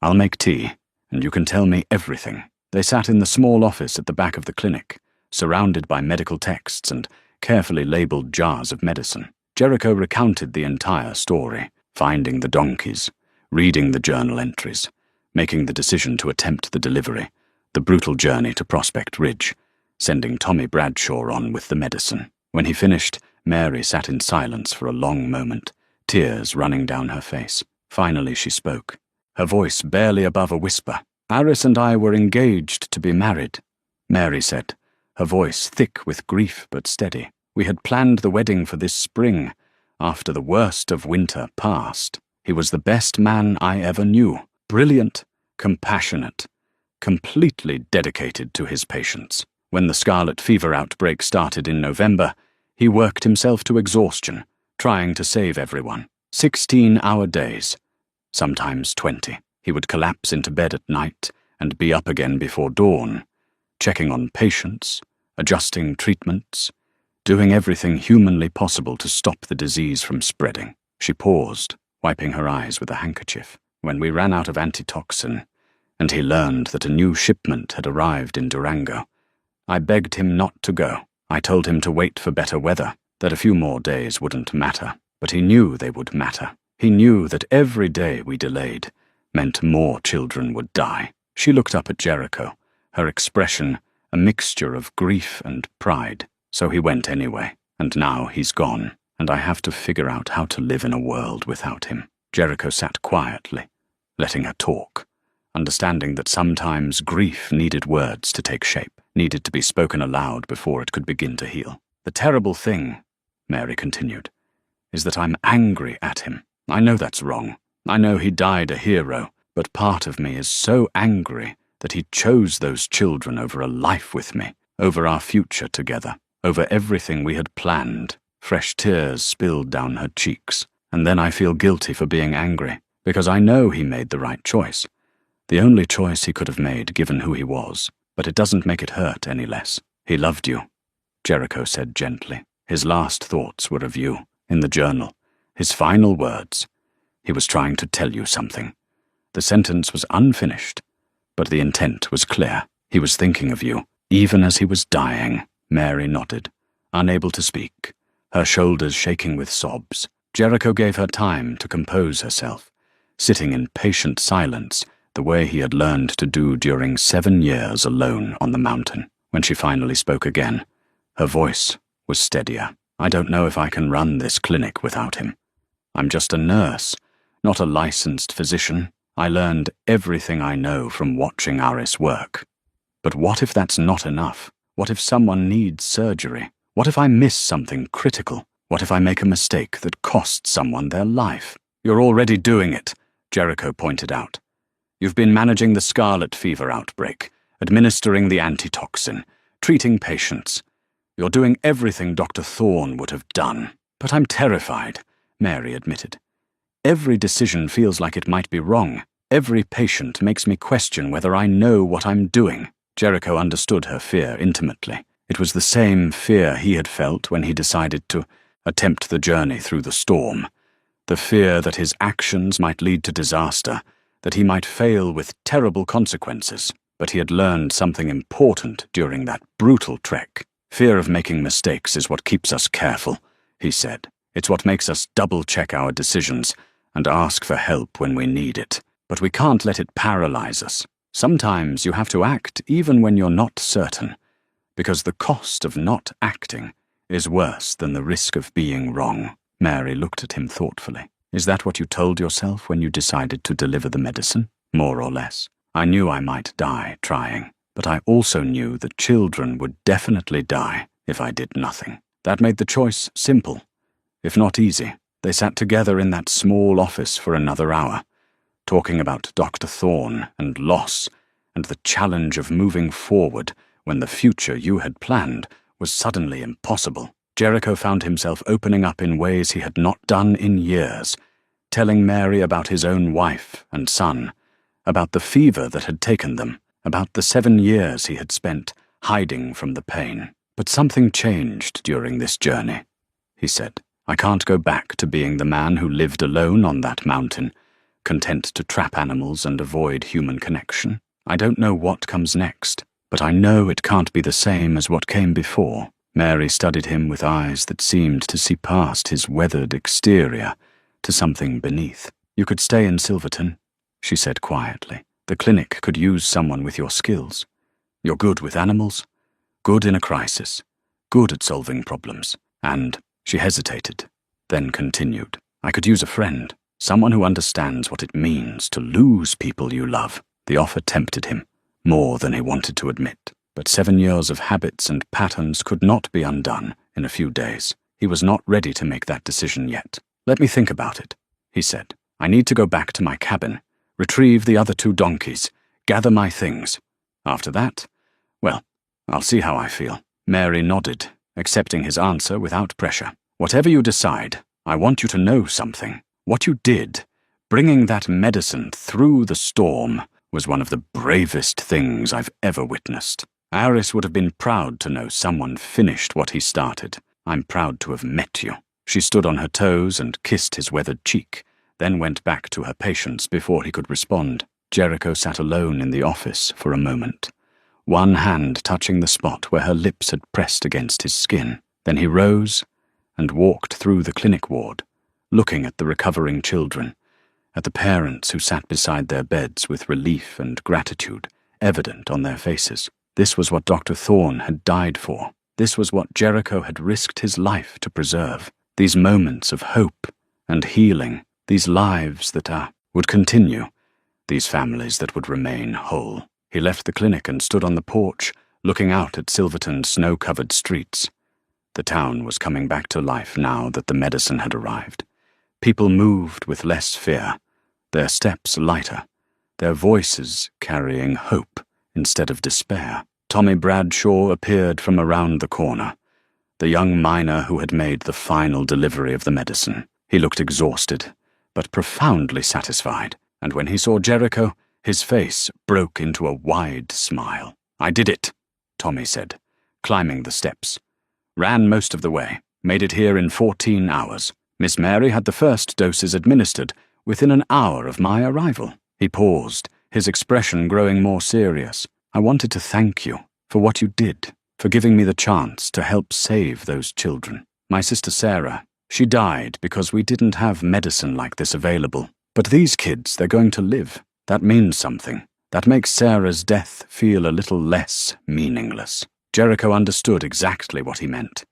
His own son's death would never make sense, would never be anything but a tragedy. But maybe preventing other children from dying the same way could give that loss some small measure of meaning. He shook Tommy's hand and watched the young man head back toward Prospect Ridge, his step light despite his exhaustion. Then Jericho walked to the stable where he had housed the grey donkey, paid for another night's boarding, and found a room above the general store where he could rest. That night, he sat by the window and looked out at the mountains rising dark against the stars. His cabin was up there somewhere, waiting for him, his old life, his comfortable isolation, his carefully constructed refuge from pain. But he found he could not quite imagine returning to it permanently. Something fundamental had shifted during this journey. He had remembered what it felt like to matter, to be useful, to be part of something larger than his own survival. Mary's offer echoed in his mind. Stay in Silverton. Help at the clinic. be part of a community instead of hiding from it. The thought terrified him. Opening himself to human connection again meant risking the kind of pain he had spent 7 years avoiding. It meant making himself vulnerable to loss, to disappointment, to all the ways people could hurt each other. But it also meant the possibility of something he had thought lost forever, a life with purpose and meaning, connections that made the days worthwhile, a reason to get up in the morning, beyond mere survival. Jericho did not make a decision that night, but he knew that when he returned to his cabin to retrieve the remaining donkeys and gather his belongings, it would not be with the intention of staying there. The mountain had given him 7 years of sanctuary, 7 years to grieve and heal. But healing was not the same as hiding, and the time for hiding had passed. Dr. Aris Thorne had shown him what courage looked like, not the absence of fear, but the willingness to act despite it, to risk everything for something that mattered. The doctor had given his life for children he had dedicated himself to serving. That sacrifice deserved to be honored, not just with words, but with action. If Jericho stayed in Silverton, if he helped at the clinic, if he allowed himself to become part of the community, he would be continuing what Dr. Thorne had started. He would be choosing life over mere existence, connection over isolation, purpose over emptiness. It was a choice that required courage of a different kind than the physical bravery needed to cross a mountain in a blizzard. It required the emotional courage to open himself up again, to risk caring about people who might be taken from him, to invest in a future that offered no guarantees. But as Jericho sat by that window and looked at the stars, he felt something stirring in his chest that he had not felt in 7 years. Hope, not the desperate hope of someone clinging to impossible dreams, but the quiet, steady hope of someone beginning to believe that life might still hold possibilities worth pursuing. He would go back to his cabin one last time. He would gather his belongings, retrieve the 2 remaining donkeys, and close up the place that had been his refuge.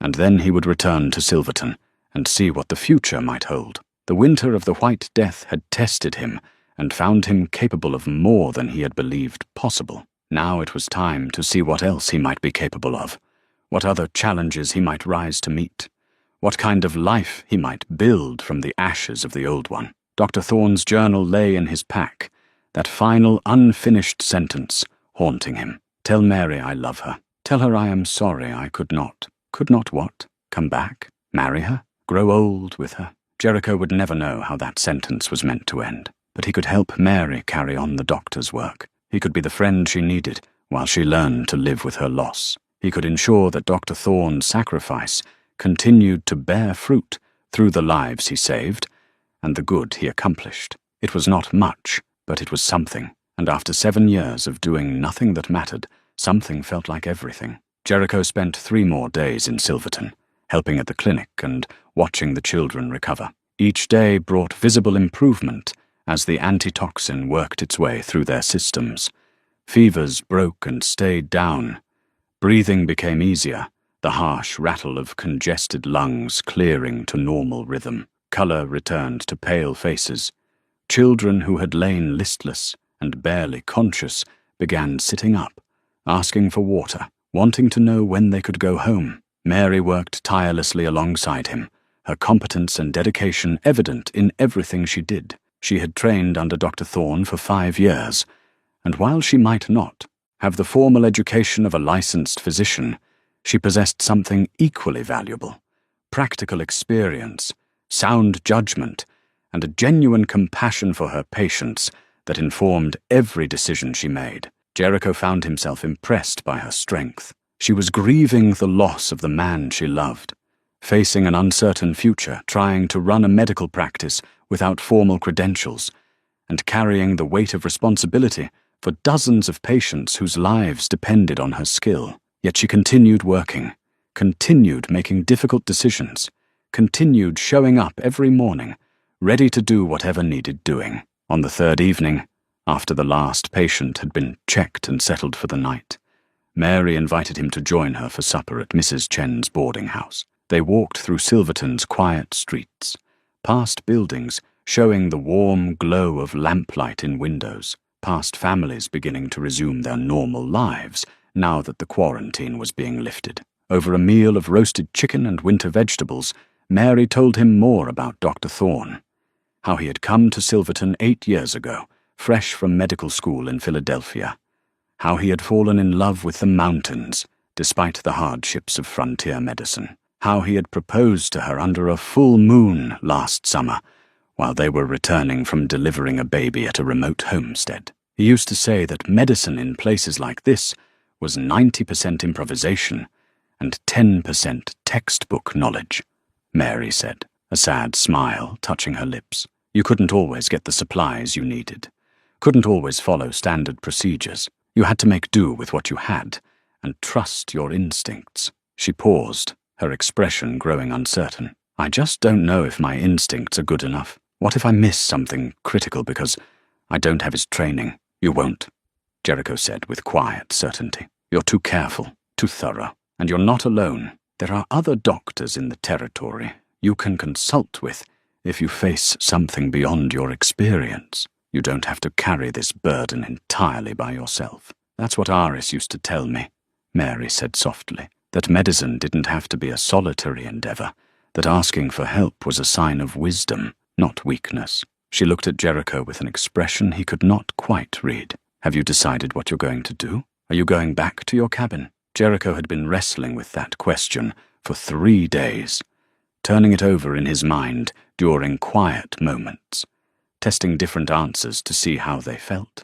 The pull of his old life remained strong, the simplicity of solitude, the safety of isolation, the familiar comfort of routines he had perfected over 7 years. But there was a stronger pull now, something that had awakened during his journey through the storm and had been growing steadily since, a desire to be useful, a need to matter, a recognition that hiding from life was not the same as healing from loss.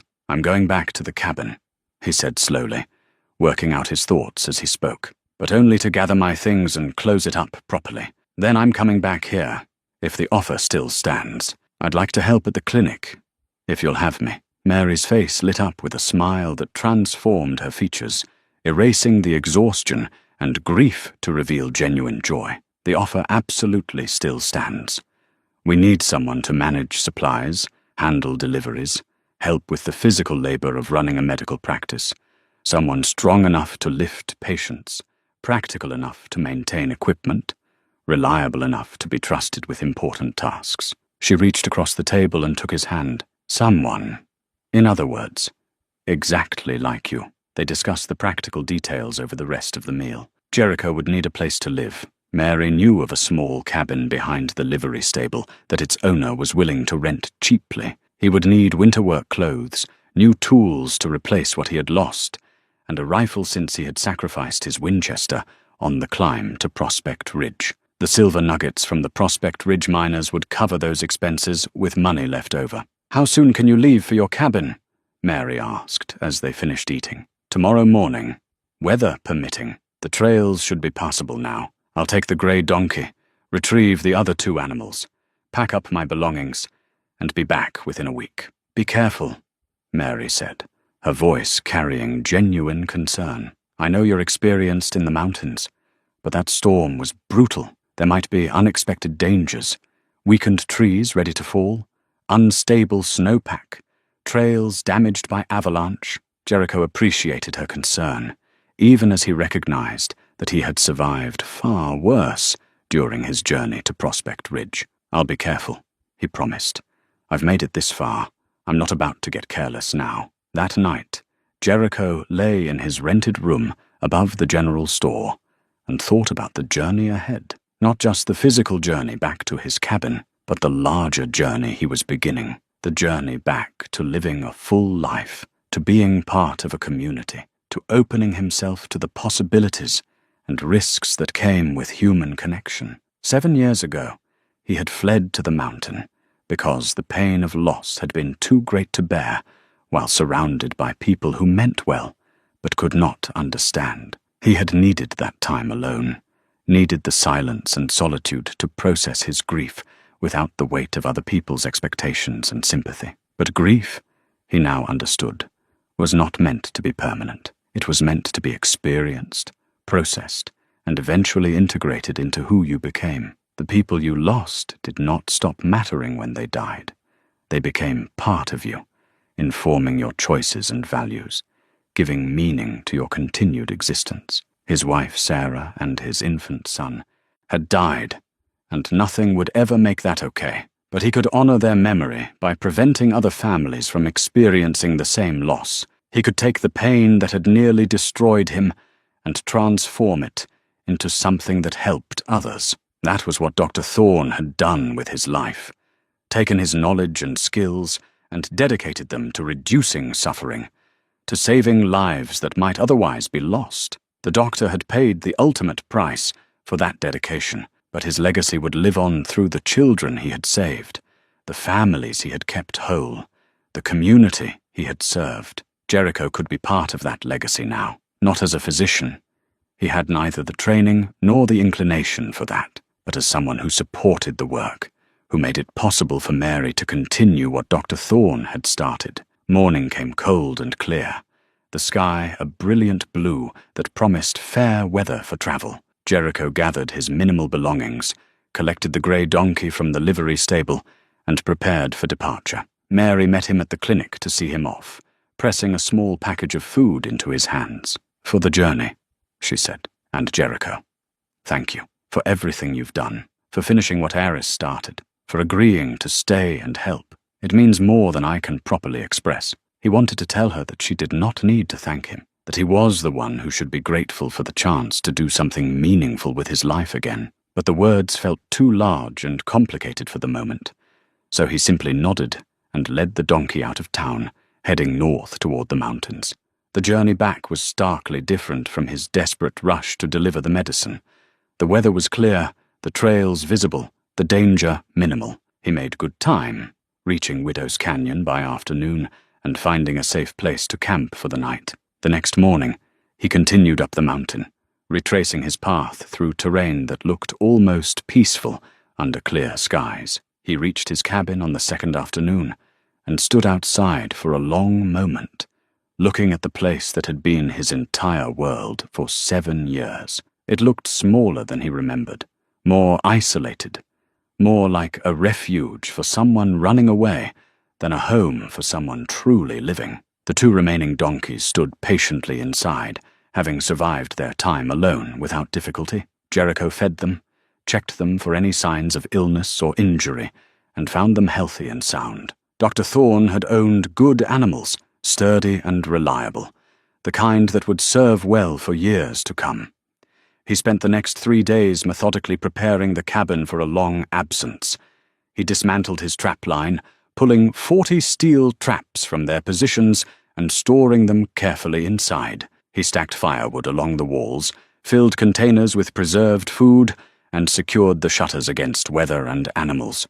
He packed his books in oilcloth, along with a few personal items, his mother's Bible, his father's pocket watch, a tintype photograph of Sarah holding their infant son. Everything else he left behind, trusting the cabin to keep it safe. This place would still be here if he ever needed it, still be available as a refuge if town life proved too much, but he did not expect to need it.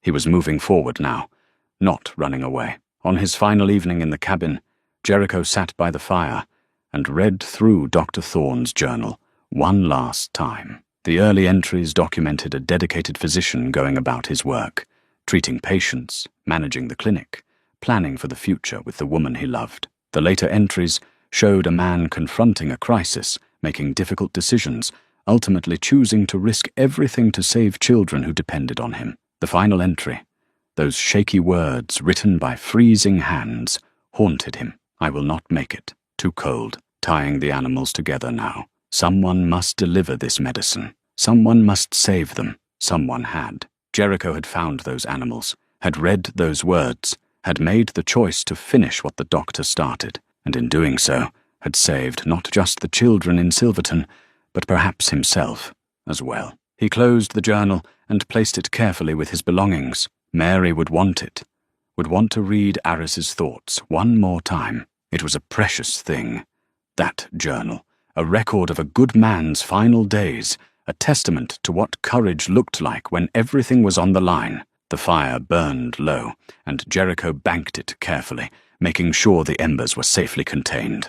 Then he lay down on his bed for the last time, his hands behind his head, looking up at the rough-hewn ceiling beams. Tomorrow he would leave this place.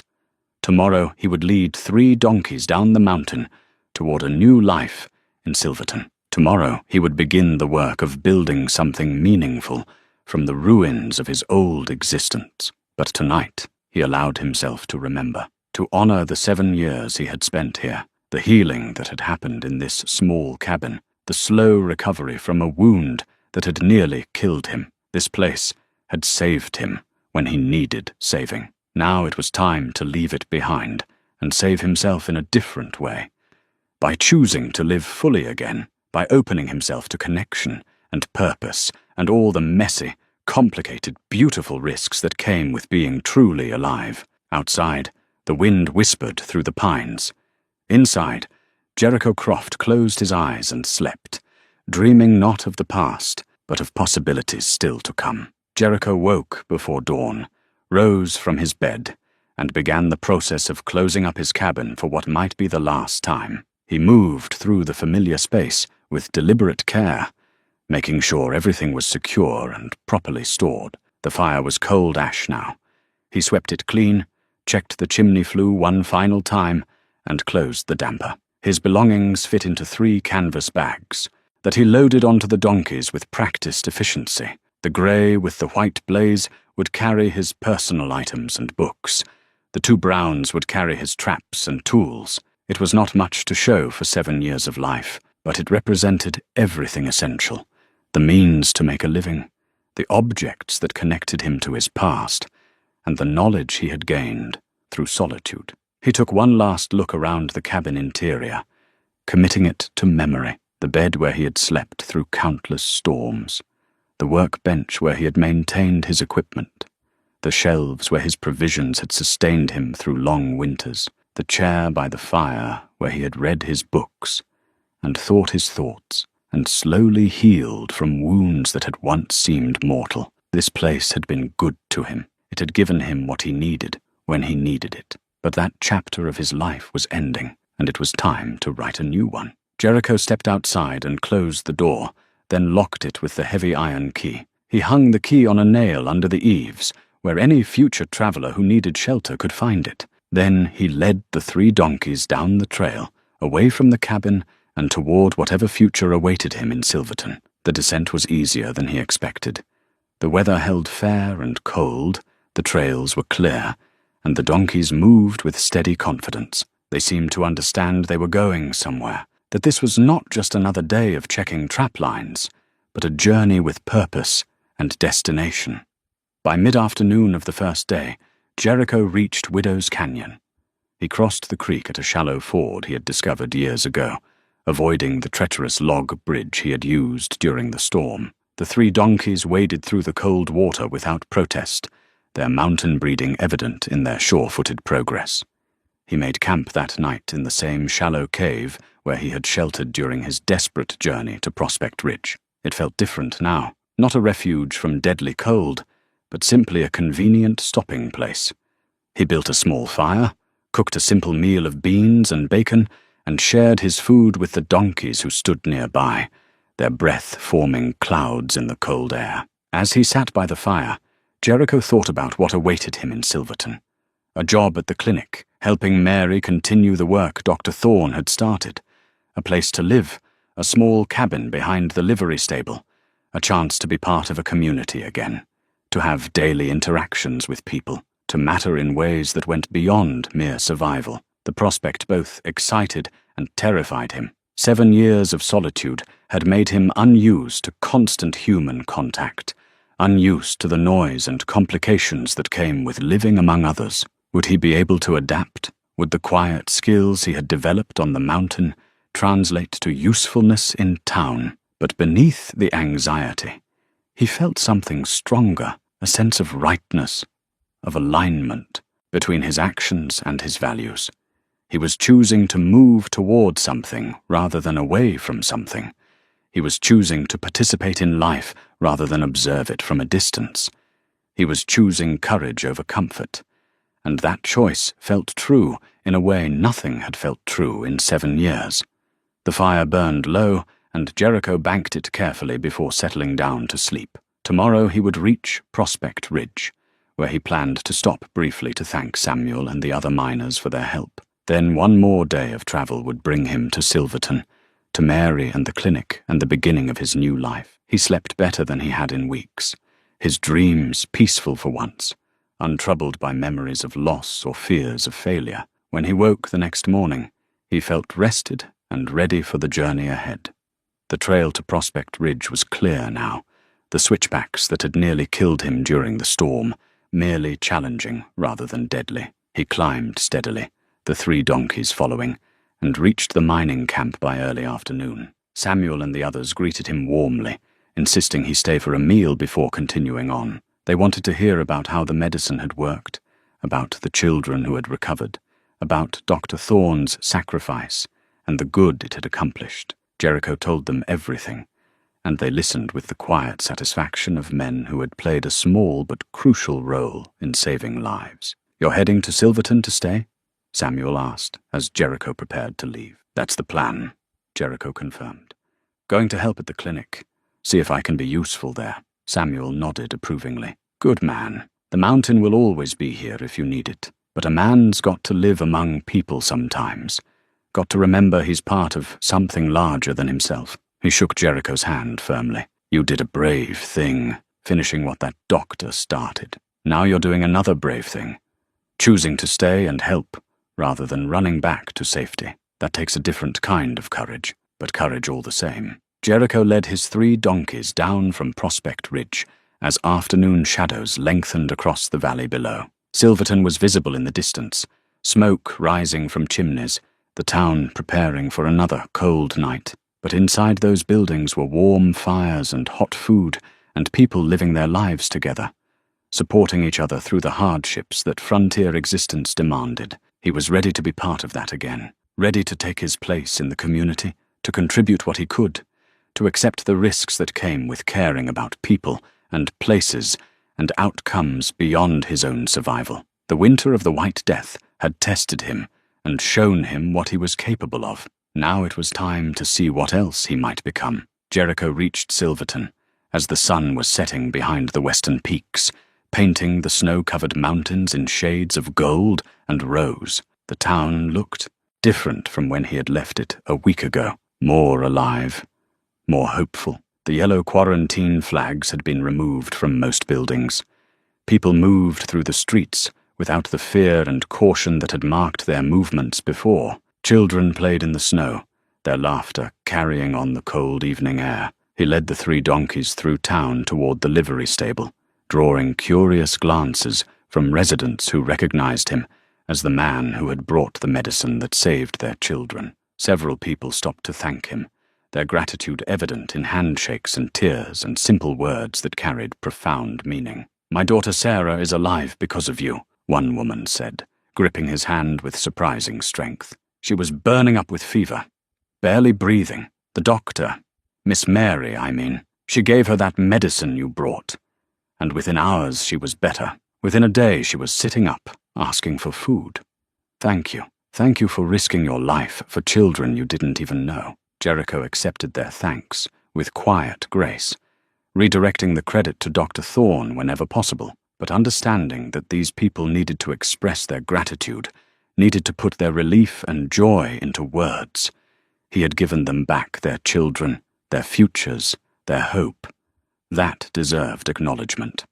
At the livery stable, he found the small cabin Mary had mentioned, a sturdy structure with a single room, a wood stove, and a comfortable-looking bed.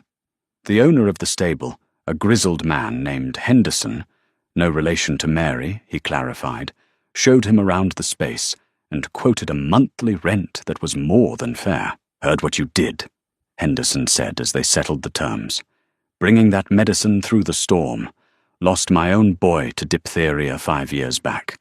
Didn't have any medicine that could save him. What you did for these families." His voice broke, and he turned away.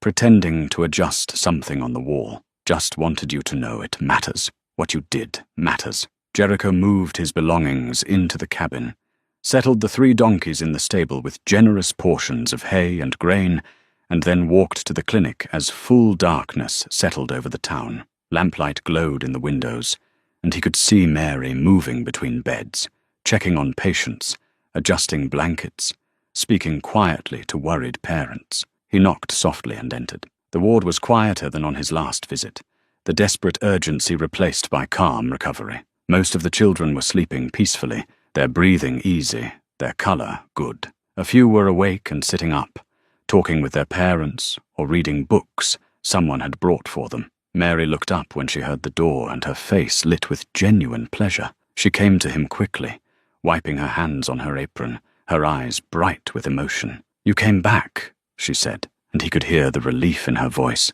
as if she had been afraid he might change his mind. "I said I would," Jericho replied simply. "Come see," Mary said, taking his hand and leading him through the ward. "Look at them. Every single one of the children who received the antitoxin is recovering. We didn't lose a single patient after you brought that medicine. Not one." She stopped at a bed where a girl of perhaps 7 lay sleeping, her small face peaceful, her breathing steady and strong. "This is Sarah Whitmore. She was the worst case we had. Fever of 105, struggling to breathe, barely responsive. We gave her the antitoxin within an hour of Tommy's arrival, and by the next morning, her fever had broken. By the following day, she was asking for her doll and wanting to know when she could go home." Mary's voice shook with emotion. She would have died without that medicine. They all would have died. At least a dozen children, maybe more. Jericho looked at the sleeping child and felt something shift in his chest, a sensation both painful and healing. His own son had died at 3 months old, too young for scarlet fever, but not too young for the other diseases that stalked children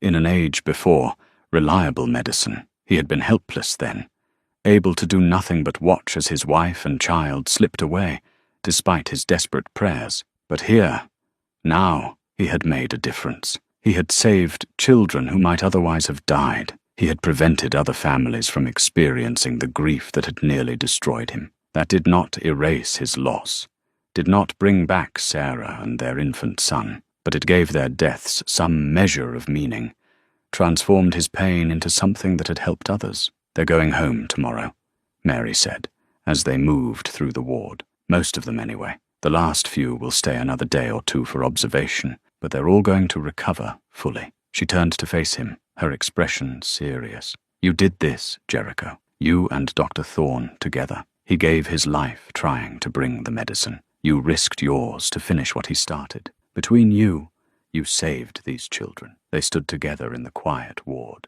surrounded by sleeping children and relieved parents, and Jericho felt a peace he had not known in 7 years. He had spent those years on the mountain, trying to escape his pain, trying to find some way to live with loss that seemed unbearable. But escape had not brought peace. It had only brought numbness, a slow erosion of everything that made life worth living. This feeling of having made a difference, of having prevented suffering, of having been useful in a way that mattered, this was what had been missing. Not the absence of pain, but the presence of purpose. Not the safety of isolation, but the satisfaction of contribution. "When do you want me to start?" he asked. "Tomorrow," Mary said. "We need to reorganize the supply room, inventory what we have left after the outbreak, place orders for new medicine, and there's a homestead 20 miles north that requested a visit.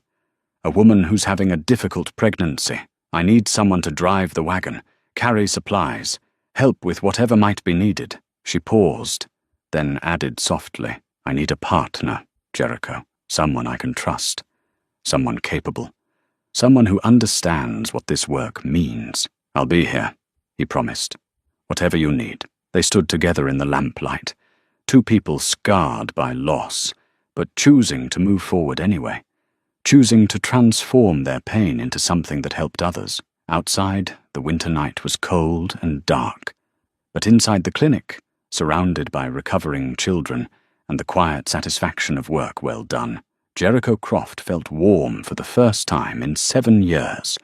He had carried medicine through a storm and saved lives he would never fully know. But in doing so, he had also saved himself, had found a way back to living, rather than merely surviving. Dr. Thorne's sacrifice had shown him the way. Mary's courage had given him the opportunity, and his own choice to open that cabin door, to risk everything, to finish what the doctor started, had made it all possible. The journey was not over. He would still face challenges, still struggle with loss and grief and the difficulty of opening himself to human connection again. But he was no longer alone in facing those challenges. He had found purpose, found community, found a reason to keep moving forward even when the path was difficult. The winter of the White Death had tested everyone it touched. Some, like Dr. Thorne, had given their lives. Others, like the children in this ward, had survived through the courage and sacrifice of strangers,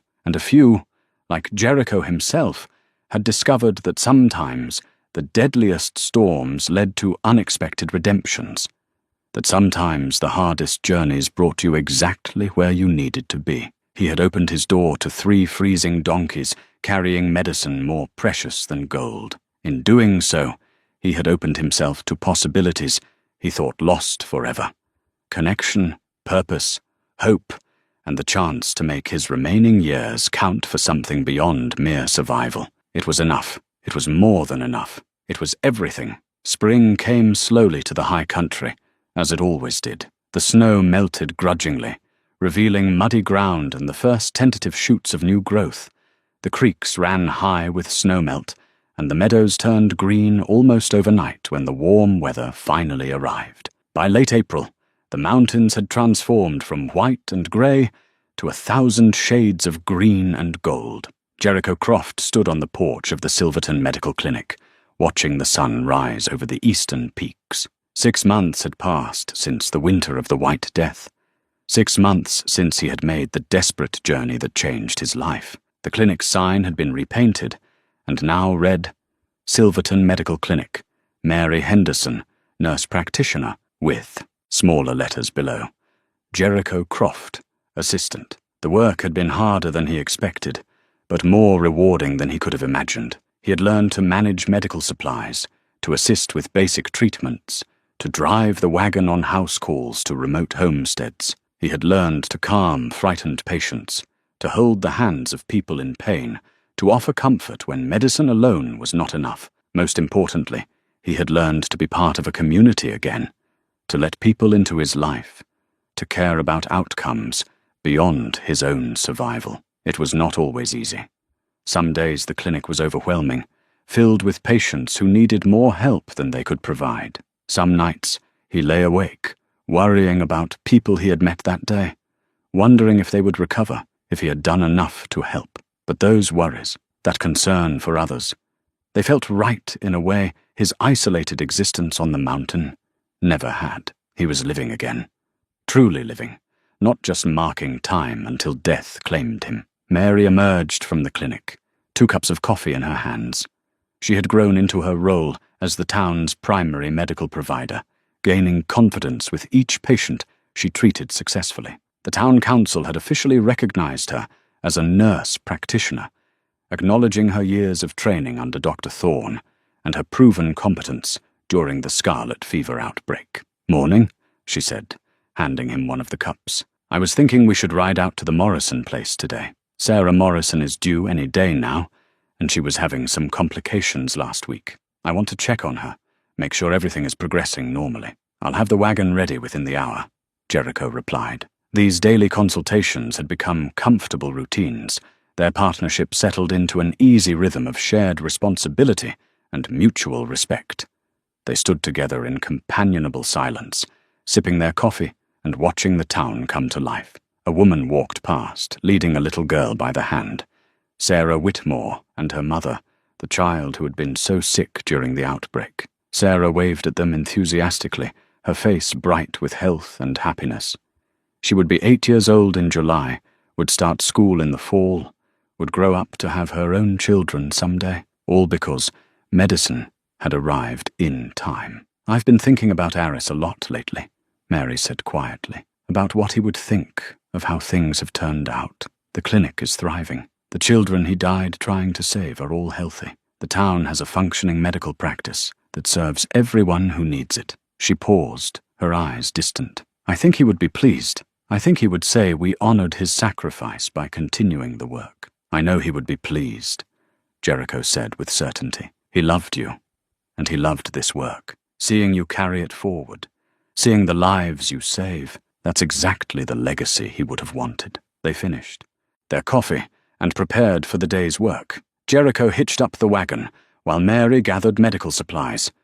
The Morrison homestead was a 3-hour drive into the mountains, but the roads were passable now that winter had released its grip. As they drove through the greening countryside, Jericho thought about the journey that had brought him here. 7 years of isolation on the mountain, convinced that safety lay in avoiding all risk of further loss. Then, one stormy night, 3 freezing donkeys at his door, and a choice that had changed everything. He thought about Dr. Aris Thorne, freezing to death in a blizzard, but using his last moments to send medicine forward, to give those children a chance at survival, even when he knew he would not share in their future. That kind of courage, the willingness to sacrifice yourself for people you might never meet, was rare and precious. But Jericho had learned that there were many kinds of courage. The courage to risk your life in a storm was dramatic and obvious, but the courage to open yourself to connection again